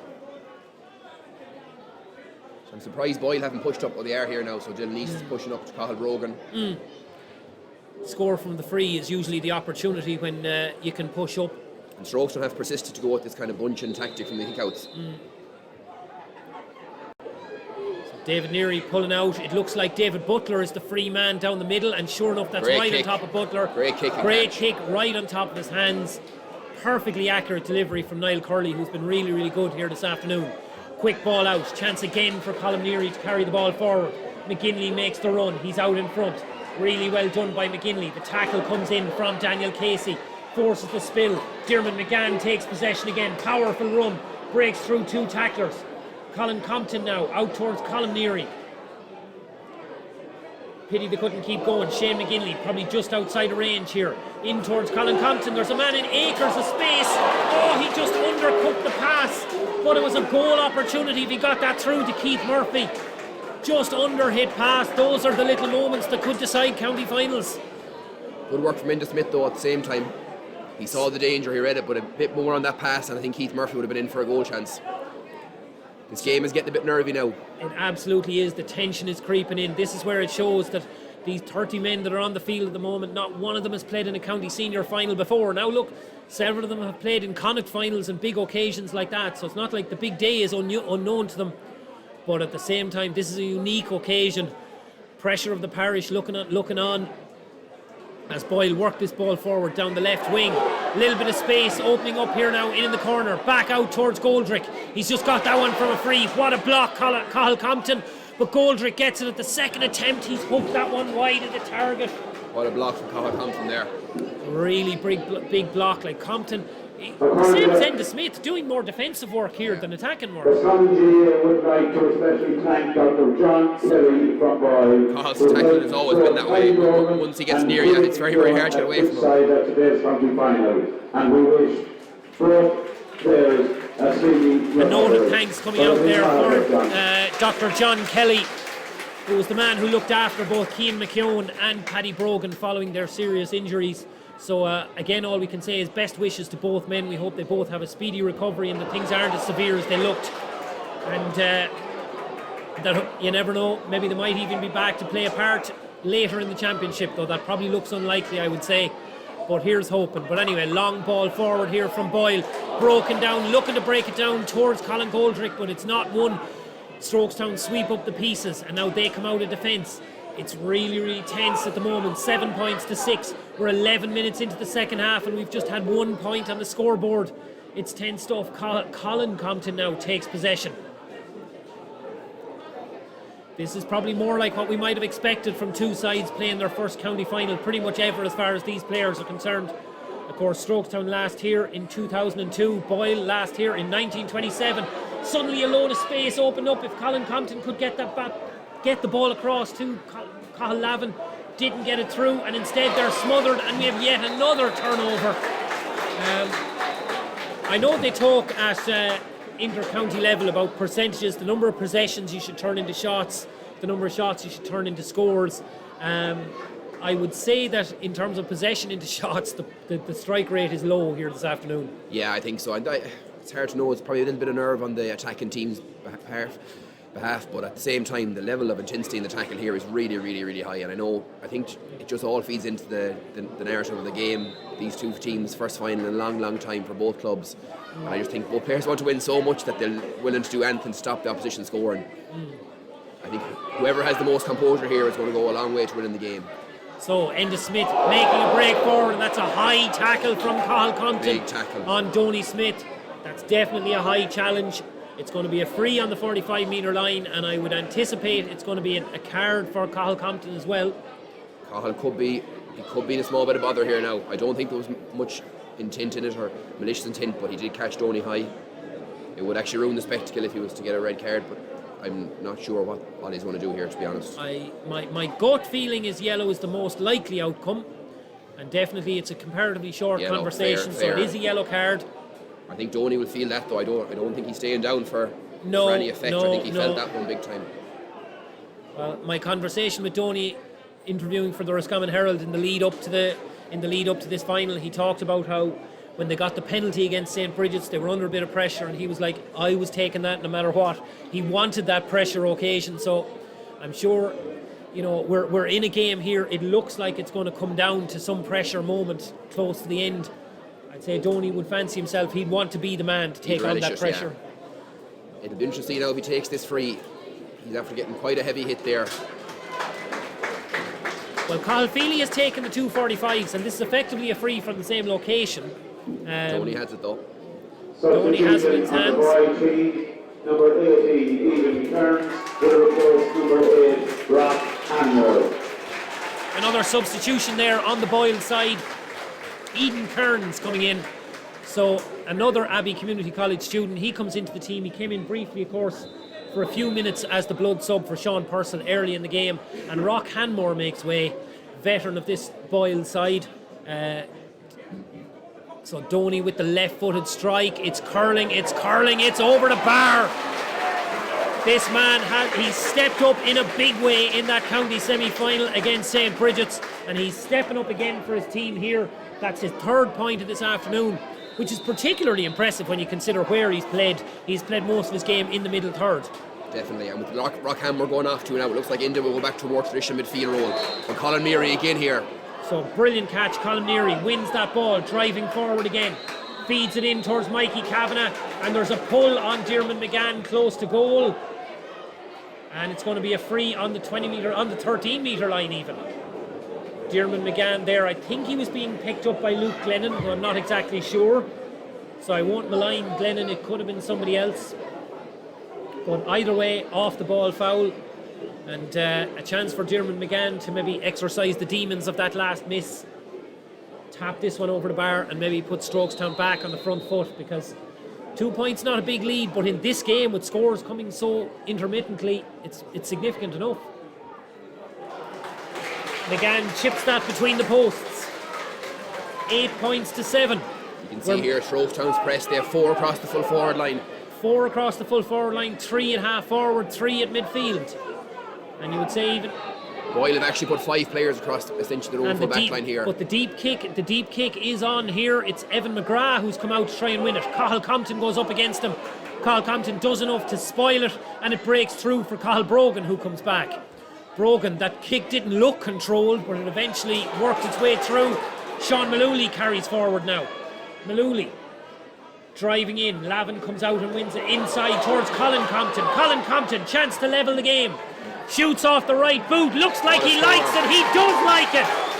What a score from Colin Compton. Started by Sean Malooly there. Sean Malooly's run initially.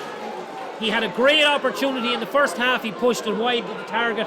That was more like the outcome you would expect from Colin Compton. Veteran player in this Boyle side, and he puts it between the posts, and we have a level game all over again. Carney looking out at this side. Really good hands there from Evan McGrath, and tries to chip that ball. Doesn't do a good job.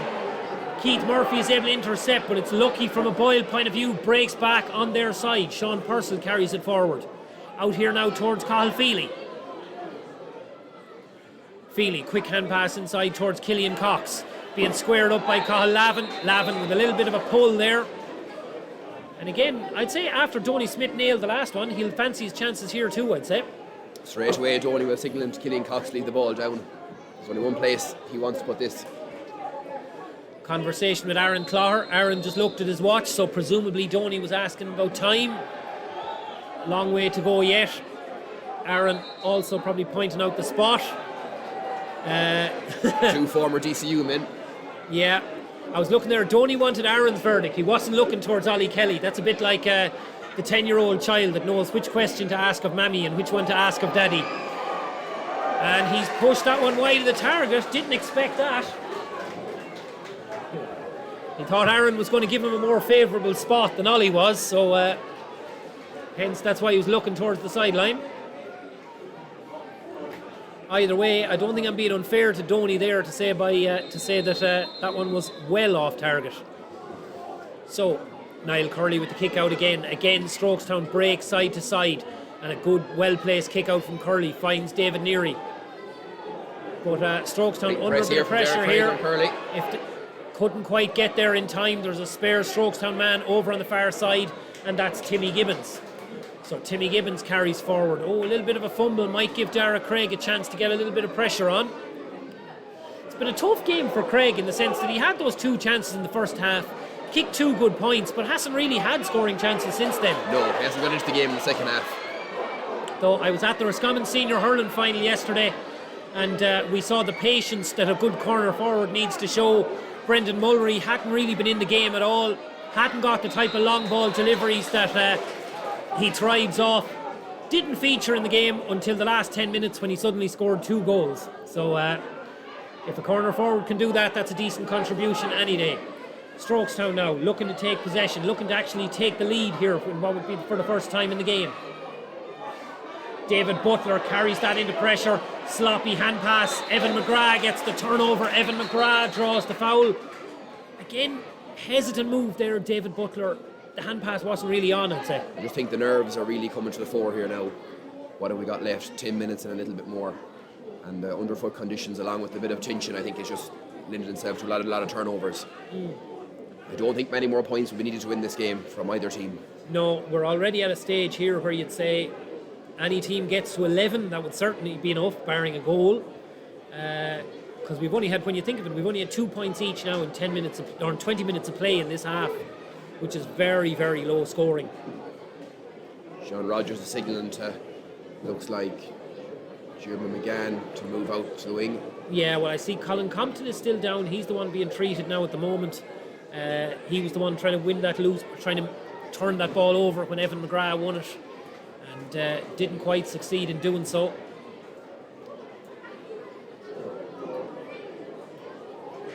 course, you've had Mark Dowd on the Strokestown sideline as well. Very astute guy, spent a lot of time with Roscommon senior teams in the recent years. So plenty of experience on both sidelines here. Cian Smith, of course, it's Boyle's first county final for all these players. It's not Cian Smith's first.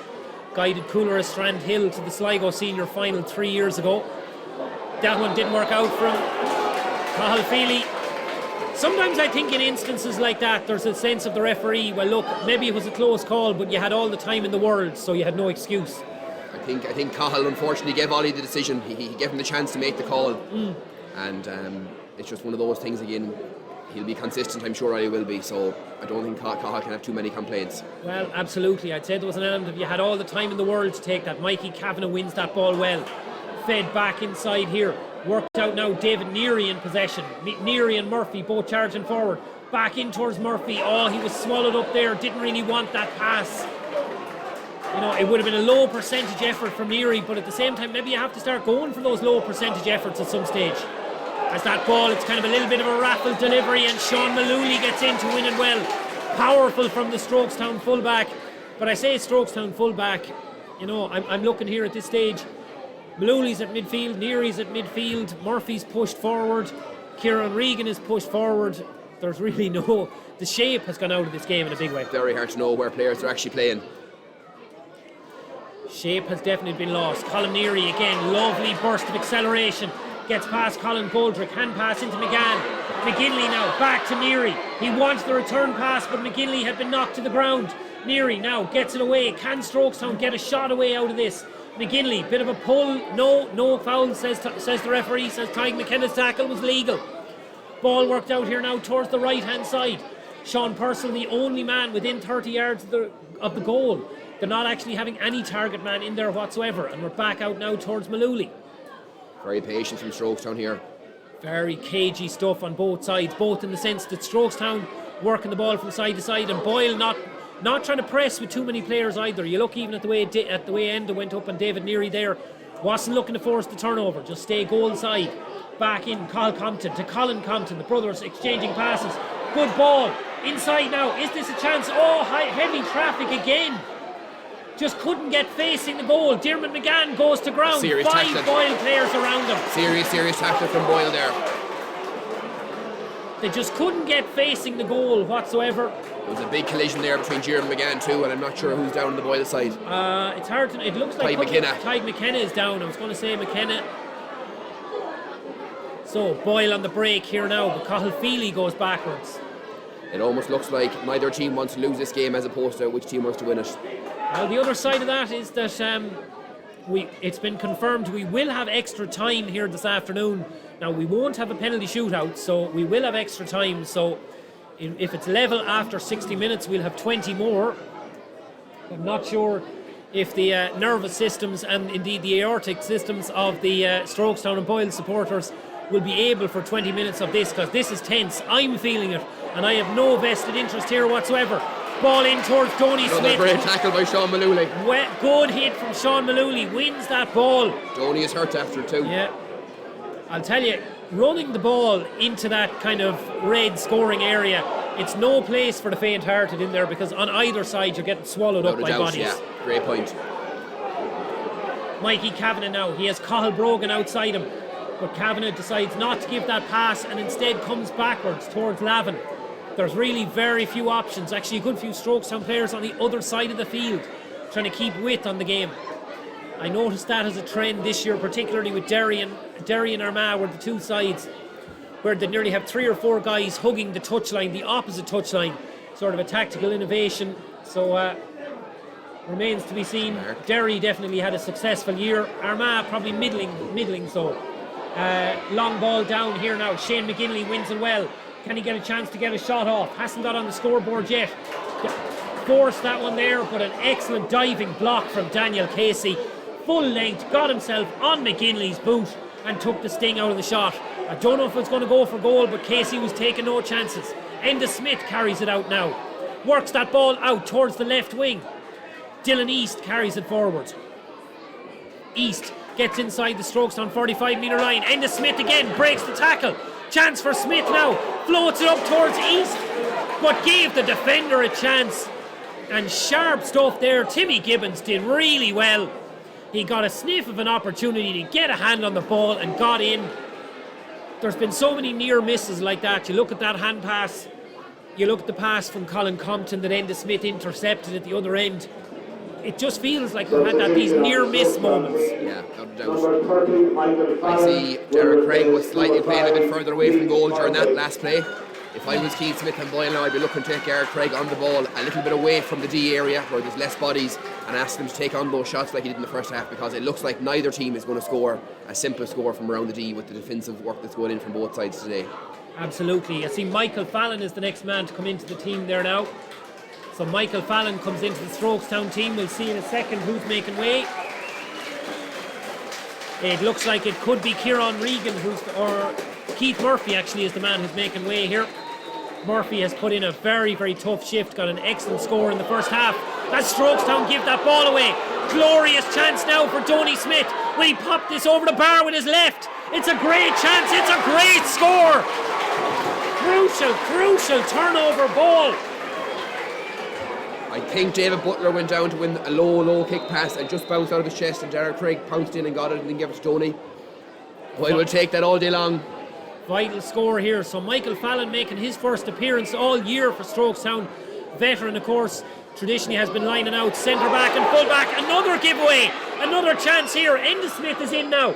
Chance to come back onto his right foot. He's put it up, he's put it high, he's put it wide. I think that sums up the last few minutes in this game. Enda 9 times out of 10 would pop that over with his eyes closed, but the pressure really is on here. I have to say, definitely the errors have crept into it. Neither side really playing to their potential at the moment. They're making mistakes. Again, we have another substitute, this time on the Boyle side. This time it's number 22, Jack Moran, coming into the side. Another promising young player. So Jack Moran comes in for Conor Flanagan. I have to say, interesting change now, because Conor Flanagan, for me, has had a very, very good game here. I thought Conor Flanagan was excellent today. It looks like that Killian Cox has gone back to what seems to be like a full-back position, cornerback position, and Dylan East too has gone back marking Cathal Lavin. So, interesting call there from Keane Smith, but he must have a rationale behind it, getting a more attacking player on the field. Absolutely. Well, there's no doubt, look, Killian Cox is experienced in playing in the full-back line, so there's no issue there. My surprise just stems from the fact that I didn't think Ronan Flanagan did an awful lot wrong, and generally speaking, guys wearing 2, 3 and 4 don't get taken off unless there's a problem. But either way, Diarmuid McGann here wins this ball. A little bit of pressure on Strokestown now. They have 2 minutes plus whatever is going to be added on. The time has just bled away from us here. It just feels like the game has never really exploded into life in this half. Ball chipped forward towards Timmy Gibbons. Pressure on Strokestown now. They have to come up with a score here. Sean Malooly carries it forward. We've gone into the 45-metre line, but there's a huge number of Boyle bodies back. Donny Smith, the only Boyle player outside his own 45-metre line at the moment. Ball worked across here towards Colm Neary. They need to create a scoring chance out of this somehow. Cathal Brogan now. We're just going side to side here. No real player running off the shoulder. No one injecting a little bit of pace into it. No one even making runs to try and ask questions or shift the Boyle back position. I do think what Strokes are doing here, though, in actually bringing the ball a bit further away from the goal to almost suck Boyle out is a good option. And they need to run here now at pace. But there's just so many Boyle bodies back there. It's hard to see how they're going to get a chance to get a decent scoring opportunity. The only thing is it only works in terms of sucking them out. I take your point, but Boyle aren't coming out. No. You know, and Boyle they've actually gone more defensive now. They've brought every player behind the ball at the moment. Even Donny has come back as well. So David Neary now takes the ball in. Cathal Compton in possession. Colin Compton, we know he's well able to shoot. Colin goes with the left What foot. a score! What a score! What a crucial score for Colin Compton. Calm as you like, off his left foot. Colin's one of those players whose left foot is equally as good as his right foot, and you saw that there. That was a vital score. And we've another stoppage here now. I wish I backed the draw.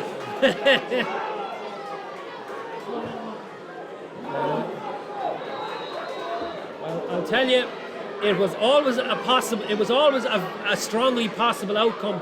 Strokes are pressing here. Strokestown, chance of a turnover. Cathal Compton is in. wins this ball. Evan McGrath, push in the back. Push in the back. 4 minutes additional time at the end of this second So half. there's going to be 4 minutes added on here. We've already had 30 seconds of that 4 minutes. But we had the mistake at the far end that led to Tony Smith's point, and the free has been brought in. Oh, that is a killer. That is a killer. Oh, that is huge. That was incredible work there from Cathal Compton. It was one of the few occasions in this half where actually Strokestown pushed up every single player. They did not leave a sweeper back for the kick out, and it paid off massively there. And Jeremy McGann has a big free here. What I was really impressed with Cathal Compton as well was that even as he was going down, he got his foot under the ball to make sure he didn't lift it illegally, and that meant that the foul, it drew the foul. So Diarmuid McGann, chance to chip this ball over the bar. And watch it has gone over the bar. The shout from the Strokestown crowd will tell you. Yesterday was a huge day for the Black and Amber of Four Roads in a league. Today could be a big day for the Black and Amber of Strokestown here in Dr. Hyde Park. Big kick out. David Butler gets up. He wins it. Colm Neary completely taken out off the ball, but Strokestown retain possession.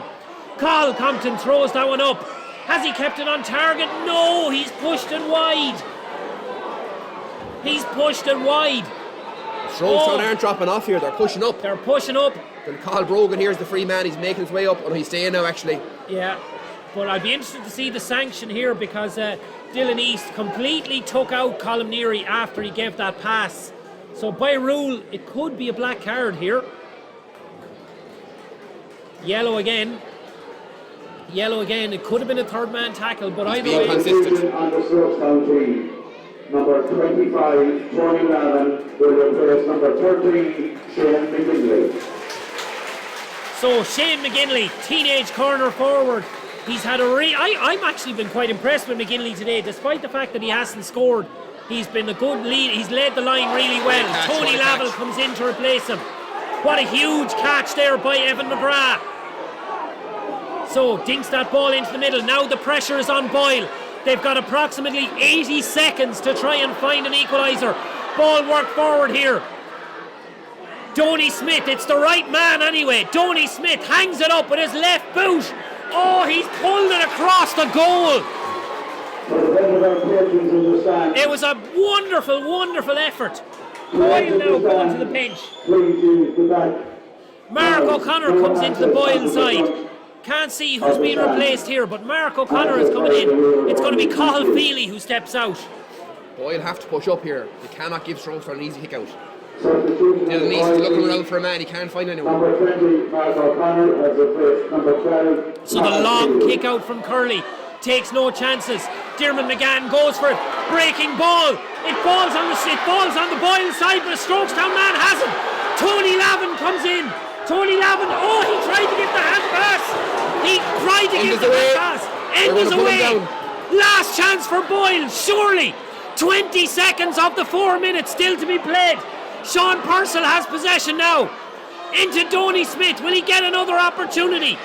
Donny Smith, they're going side to side. There's players wrestling on the ground here. Possible pull. It's a Boyle free, but it's 55 metres out from goal. Colin Compton deciding for himself as Donny Smith, he hoists it up with his left foot. It's in! It's over the bar! What a strike! We talked about Donny Smith. He wanted the pressure kick.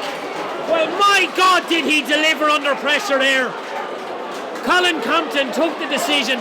He just completely pulled Smith down to the ground. He took the decision that I'm going to gamble. I'm not going to let them work it up. Surely he's going to blow it here. No, Ollie Kelly is playing on. We're going to have one more play. It is 10 points all here. Will there be another chance? Strokestown have possession. Sean Malooly driving forward. Malooly now, right hand side. Will they get to engineer another scoring chance? You get the sense, don't come back too far. The referee could blow the final whistle. Put your boot on it. Low ball to McGann. Will he get the shot away? It's Tony Lavin. Tony Lavin. Over the bar. Left foot over the bar. My word. What an unbelievable finish here. We thought it was all over when Donny Smith split the posts. But Tony Lavin, he wasn't. They wouldn't have, when they brought him on, They never would have expected him to be the winner. And it's all over. It's all over. 20 years later, 20 years of agony for Strokestown has come to an end here this afternoon in an unbelievable finish. Donny Smith showed nerves of steel to put that free over the bar from 55 metres out. We thought that was going to be it. The 4 minutes of stoppage time was up. But Oliver Kelly said, no, it's at least 4 minutes. I'm going to allow one more play. And as he had done all afternoon, Sean Malooly drove forward, carried that ball into Diarmuid McGann. The layoff out to Tony Lavin. He wouldn't have expected when he came on to be the man in that position. But sure enough, he was there. He trusted his left boot, even though he was on the left-hand side, and he split the posts. I'm breathless at the end of that. Me too, Kevin. Just catching my breath there after that now. But I thought Donny had levelled it up. But what a score from Tony Lavin. I'm not sure if he's left-footed or right-footed player, but what a score. I think he kicked it more or less straight down his boot. Straight over the bar. I think Strokestown knew that was it then when that ball went over. But a heartbreak for Boyle. Heartbreak for Boyle. I mean, to feel like they went in front at 9-8. It was drawn level. They were back down 10-9 behind. It looked like it was going to finish at 10-9. Honest to God, I have to say, I thought Colin Compton made the mistake choosing to foul Donny in that instance. I thought they were going to struggle to engineer a chance, and if they did engineer a chance, you know, it mightn't have been a proven forward like Donny taking the chance if they got it. Quite often. It's the wing back or the corner back or somebody who finds himself in space. But to have the nerves, and Donny didn't hesitate, he just put his left boot through the ball, 55 metres straight over the bar. It was a magnificent strike. And the composure, the killer instinct to decide, no, we're not going to take extra time here, we're not going to lick our wounds, we have another chance, we're going to make it happen. And Strokestown made it happen. I mean, look, it was an underwhelming second half, let's be honest about it. What a finish. What a finish, absolutely incredible. But I think that's Strokestown all over. You know what you're going to get when you play Strokestown. They literally never ever give up. Defensively, tough as nails, and they always have that little bit of quality going forward, and that proved towards the real end there. But I do feel a bit of pain for Boyle too at the same time.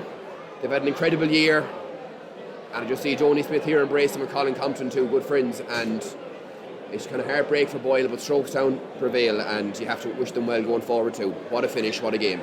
Well, that's it exactly. It was one of those games, look, if it went to extra time, which it looked like it was going to do, nobody could have argued and said that one side was was clearly the better team over the 60 minutes. There were phases. I thought Strokestown were good in the early exchanges when they didn't necessarily put it on the board. I thought Strokestown were good at the start of the second half when they didn't put the scores on the board. I thought Boyle had a bit more cutting edge about themselves. I thought that even with Cian McKeown gone, I thought the quality of some of their scores in terms of, you look at the points Donny Smith kicked, the point Enda Smith kicked, some of the points that Dara Craig kicked, but at the same time they didn't do enough of it. No, I think Colin Compton came into the game massively too in the second half there for Strokestown. He was hanging around the 45-yard line. He got an awful lot of ball. He scored one excellent score on his left foot. I think he really drove it on the second half and gave Strokestown that platform with which to stay in the game and then ultimately push forward through. As I look out at the crowds here as well, I think of the last couple of county finals. Now I know we had crowds at last year's county final. Obviously 2020 we couldn't on account of COVID. You know, a lot of people got out of the habit of going to games, but there's just no substitute for being here on a day like this. And I don't mean to taunt the people that couldn't be there and are now looking on at this stream, but I'm hoarse here from it because it absolutely sucks you in. It was a memorable occasion, and whether you're on the Boyle or Strokestown side, being part of that experience will stay with you forever. Yeah, without a doubt. Yeah, these Strokestown players will never ever forget this day, and I think David Neary's the captain, and he'd be a proud man today, and he's a man who's dedicated to the game. I think he's getting involved with the Roscommon under 20 team, and that just kind of says a lot about the man. He's a teacher up in Dublin, but he's willing to sacrifice that time for his county and his club too, and he's a deserving winner of the Fahey Cup this year.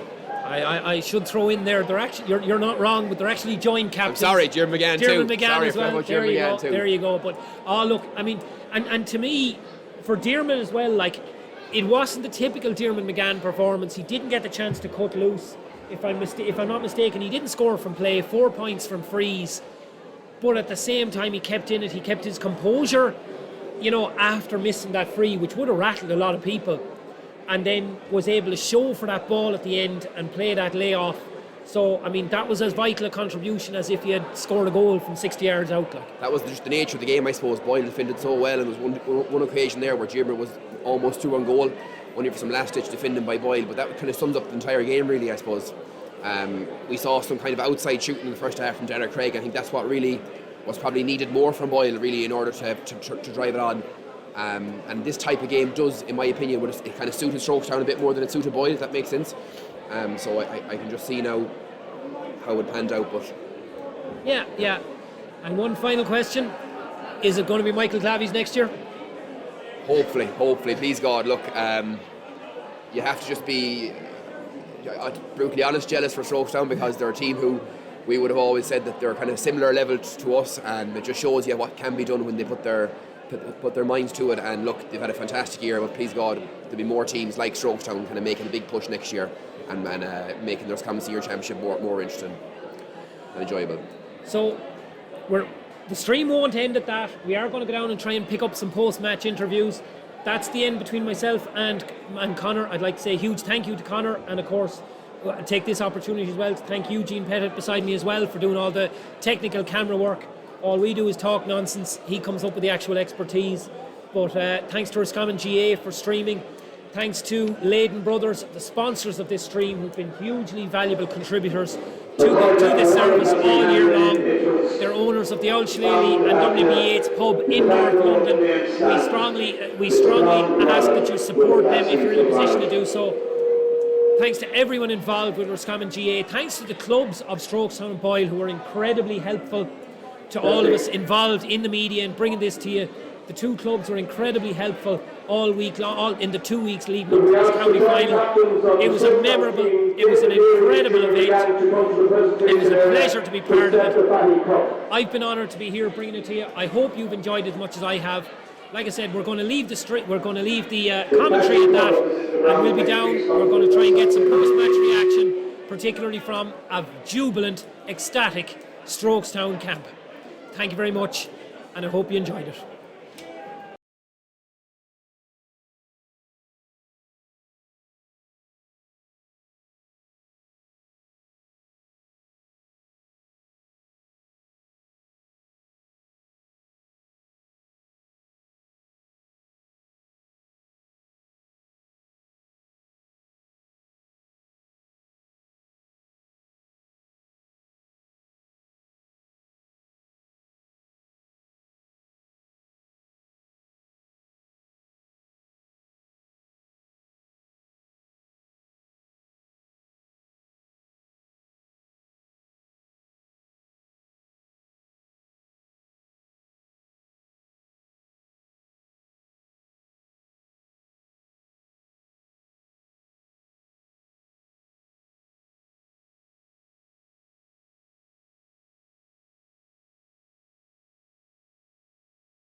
Before we get underway, I just want to welcome you all to Dr. Hyde Park for today's county finals.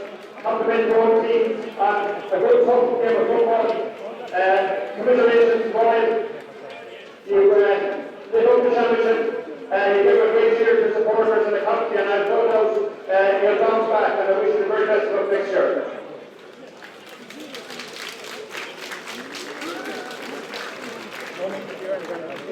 Special thanks to our sponsors, the Hudson Bay Hotel, that we have the manager Tim Hayes here with us.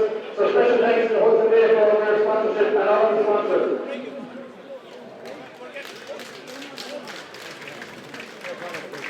The first presentation we're going to do is for the Man of the Match Award. And I have no doubt this will be a very, very popular decision. The Man of the Match for the 2022 County Senior Final is number 6, Colin Gary.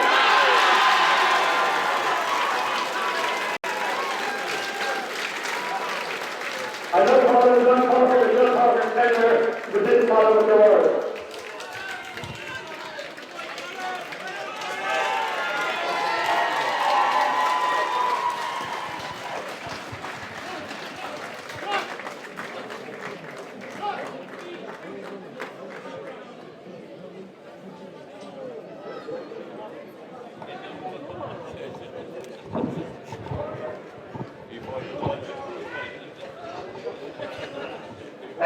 Next to our match officials, I want to compliment our referee Oliver Kelly on an excellent job refereeing today's game, and thanks to his linesmen Aaron and Mick and everybody of our match officials on here. And I will call on Ollie to come forward here and accept the presentation from our Fixtures Committee Secretary Brian Mullen.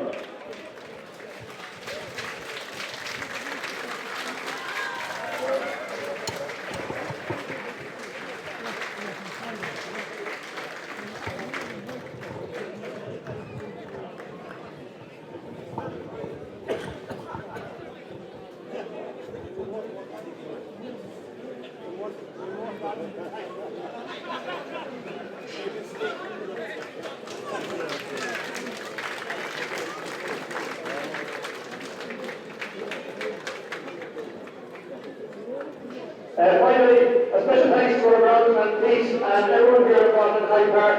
It has to be said, the pitch looked fantastic today, considering the rain we had overnight. So thanks to Pete and all the ground staff.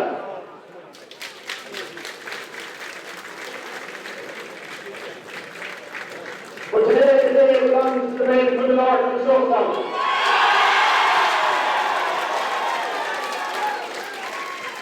I have heard now that we're not even hours than they spent celebrating Stocktown, and it's truly deserved. Congratulations to each and everybody. You've done your club, you've done your family, you've done the North County pride, and it's great that the flag comes back in the North County. And it gives me great pleasure to present the joint captains, Jamie Leary and James McGann with the new flag cup.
I just want to start with Boyle. I don't think there's anywhere else you can really start. Boys, that was the toughest game we've been in, the most intense. I think the fact that we know each other so well.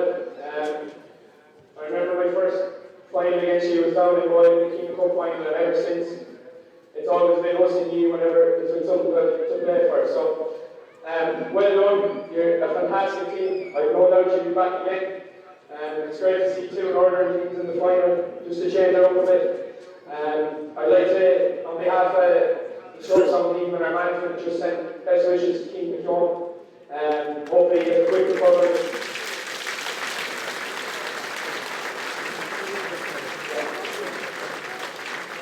And I suppose when we play Boyle, there's always just in the background someone that probably should have been on the field for Boyle today. I'd just like to remember Owen Lavin, who passed away a few years ago.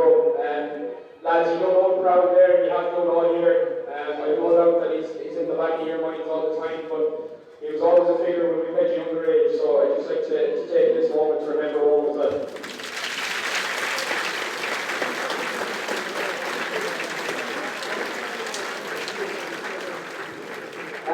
I just have a few thank yous to get through. First of all, to Brian Carroll and the County Board for organising the competitions all year, and to Brian Mullen, the fixture secretary. It's not an easy job, so thank you to them.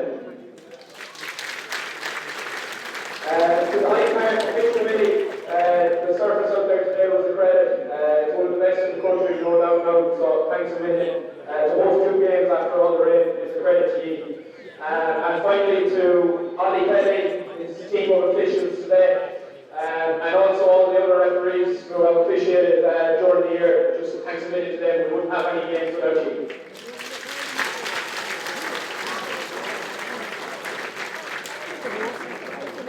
To GAA, St. Bridget's in Kiltoon, and to Ava Corrigan and Stillborough, thanks a million for the use of your facilities all year. It saved us travelling, it saved us on cost, so thanks a million to them.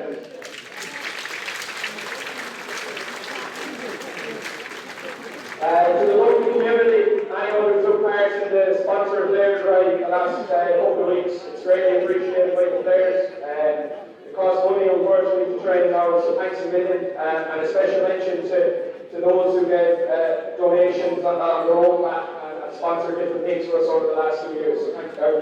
So thanks for that.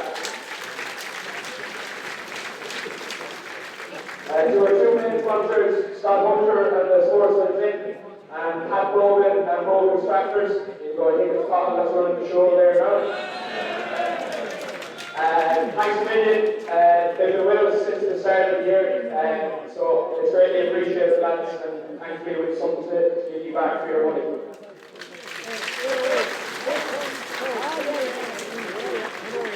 The local primary school and the secondary school in town, just the support we've got off you for the last 2 weeks, seeing everybody get excited around the town, the different competitions that were being run. Thanks a million for all your support, it was greatly appreciated. To all of our underage coaches, and especially those involved in the setup of our academy over the past couple of years, it's been massive. We've always been talked about having success at underage, and that's what this win has been built on. So, all of our underage coaches this year, but especially mention to anyone who's been involved over the past 25 years coaching anyone off this team. The work that goes into the background is unbelievable, and this wouldn't be possible without all of you, so thank you. Just on that, I want to give a special mention to our under 13 team who won the county final yesterday. Congratulations, boys.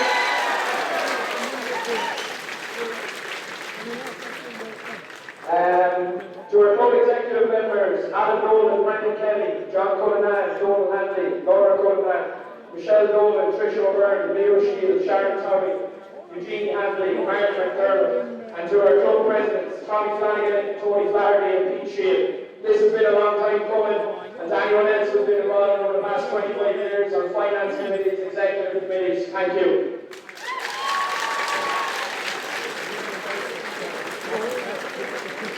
Sorry, where was the player rep on the club executive? I forgot to mention him. Thanks, Mark. A special mention to Anita Moore and Josie McGann, our club treasurers. It hasn't been easy this year, I'd say, getting money for everything we want, but they managed to do it, so thank you.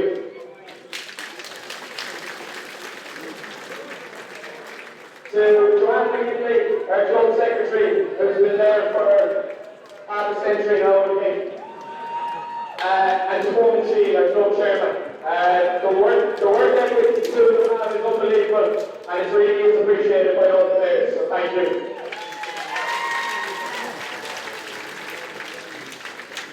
The pitch committee, the stewards, the shop workers, the lot sellers, and to Alicia Regan, who does our Twitter feed for the game. So we haven't lost since Alicia started with Twitter, so thank you.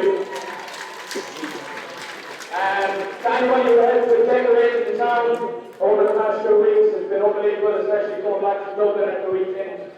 So thank you. Nearly done, I promise. To all our parents, families, wives, girlfriends, children, thank you for putting up with us for the past, whatever it is, 10, 15 years. Especially those who make food for us after training. It really is appreciated. We mightn't show it all the time, but on behalf of the players and the management, I want to say thank you.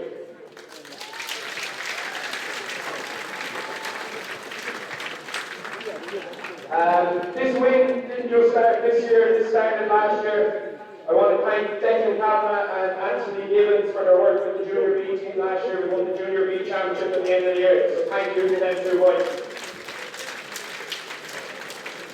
So Ronan McPhillips and Mark McDermott, who managed our Junior Bs this year. It was the first time in a long time we fielded 3 teams. And to Pearson Finlay and John Copeland, who managed our Junior A's. The fact we were able to field 3 teams, it made it a lot easier for us with numbers and training to work on things we wanted to do. So thank you. To our backroom team, James Dancy, Justin Campbell, to John Neary and Patrick McHugh, who videoed games for us. John McHugh, my own brother Brian, who done video analysis for us, to Paul Kenny, to Kenny Gadd, and to Niall Toher, our physios and our S&C. Thank you lads for all your work. Thank you. To our selectors, Jerry Nolan and Mark Dowd. They came in with Raji last year. Jerry came from out of town. Mark is a stroke man, die hard, true and true. He added a lot to his boys, a different perspective that we never had before. The quality of the coaching was unbelievable. We never wanted for anthem. So thank you. To Paul Goose Daly. I think Goose has been involved in nearly every team in the background in the past 2 years, from under 20, junior and senior. He does a lot of work, picking up bibs, picking up goals, filling water bottles, little jobs that go unnoticed, but it really does make it a lot easier for us. So thank you, Goose.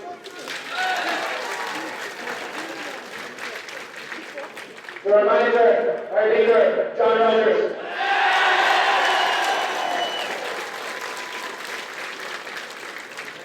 Roger had a stint with us before, back in 16 and 17. Fortunately, it didn't go our way at that time, but we were delighted when he came back from Holland last year. His commitment to the club and to our team is unbelievable. If you've seen some of the things he comes out with, there's lads scratching their heads where he comes up with something at a time, but no one can doubt his commitment, his passion for Strokestown, and it rubbed off on everyone else this year. So for Raji, this is real.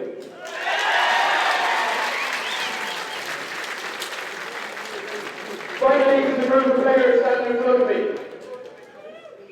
Lads, the last few years we've been talking about potential, and today we finally delivered on it. It's unbelievable feeling to be up there representing you along with Chairman. It's something we've all wanted to do for a long time, and I'm sure when we get back to town, we're going to celebrate this in style. We'll see you all in the honeymoon.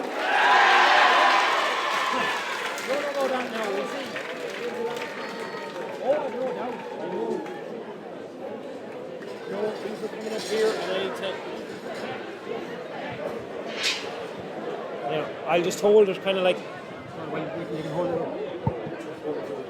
Yeah. Not too close. Yeah. You have the two of them.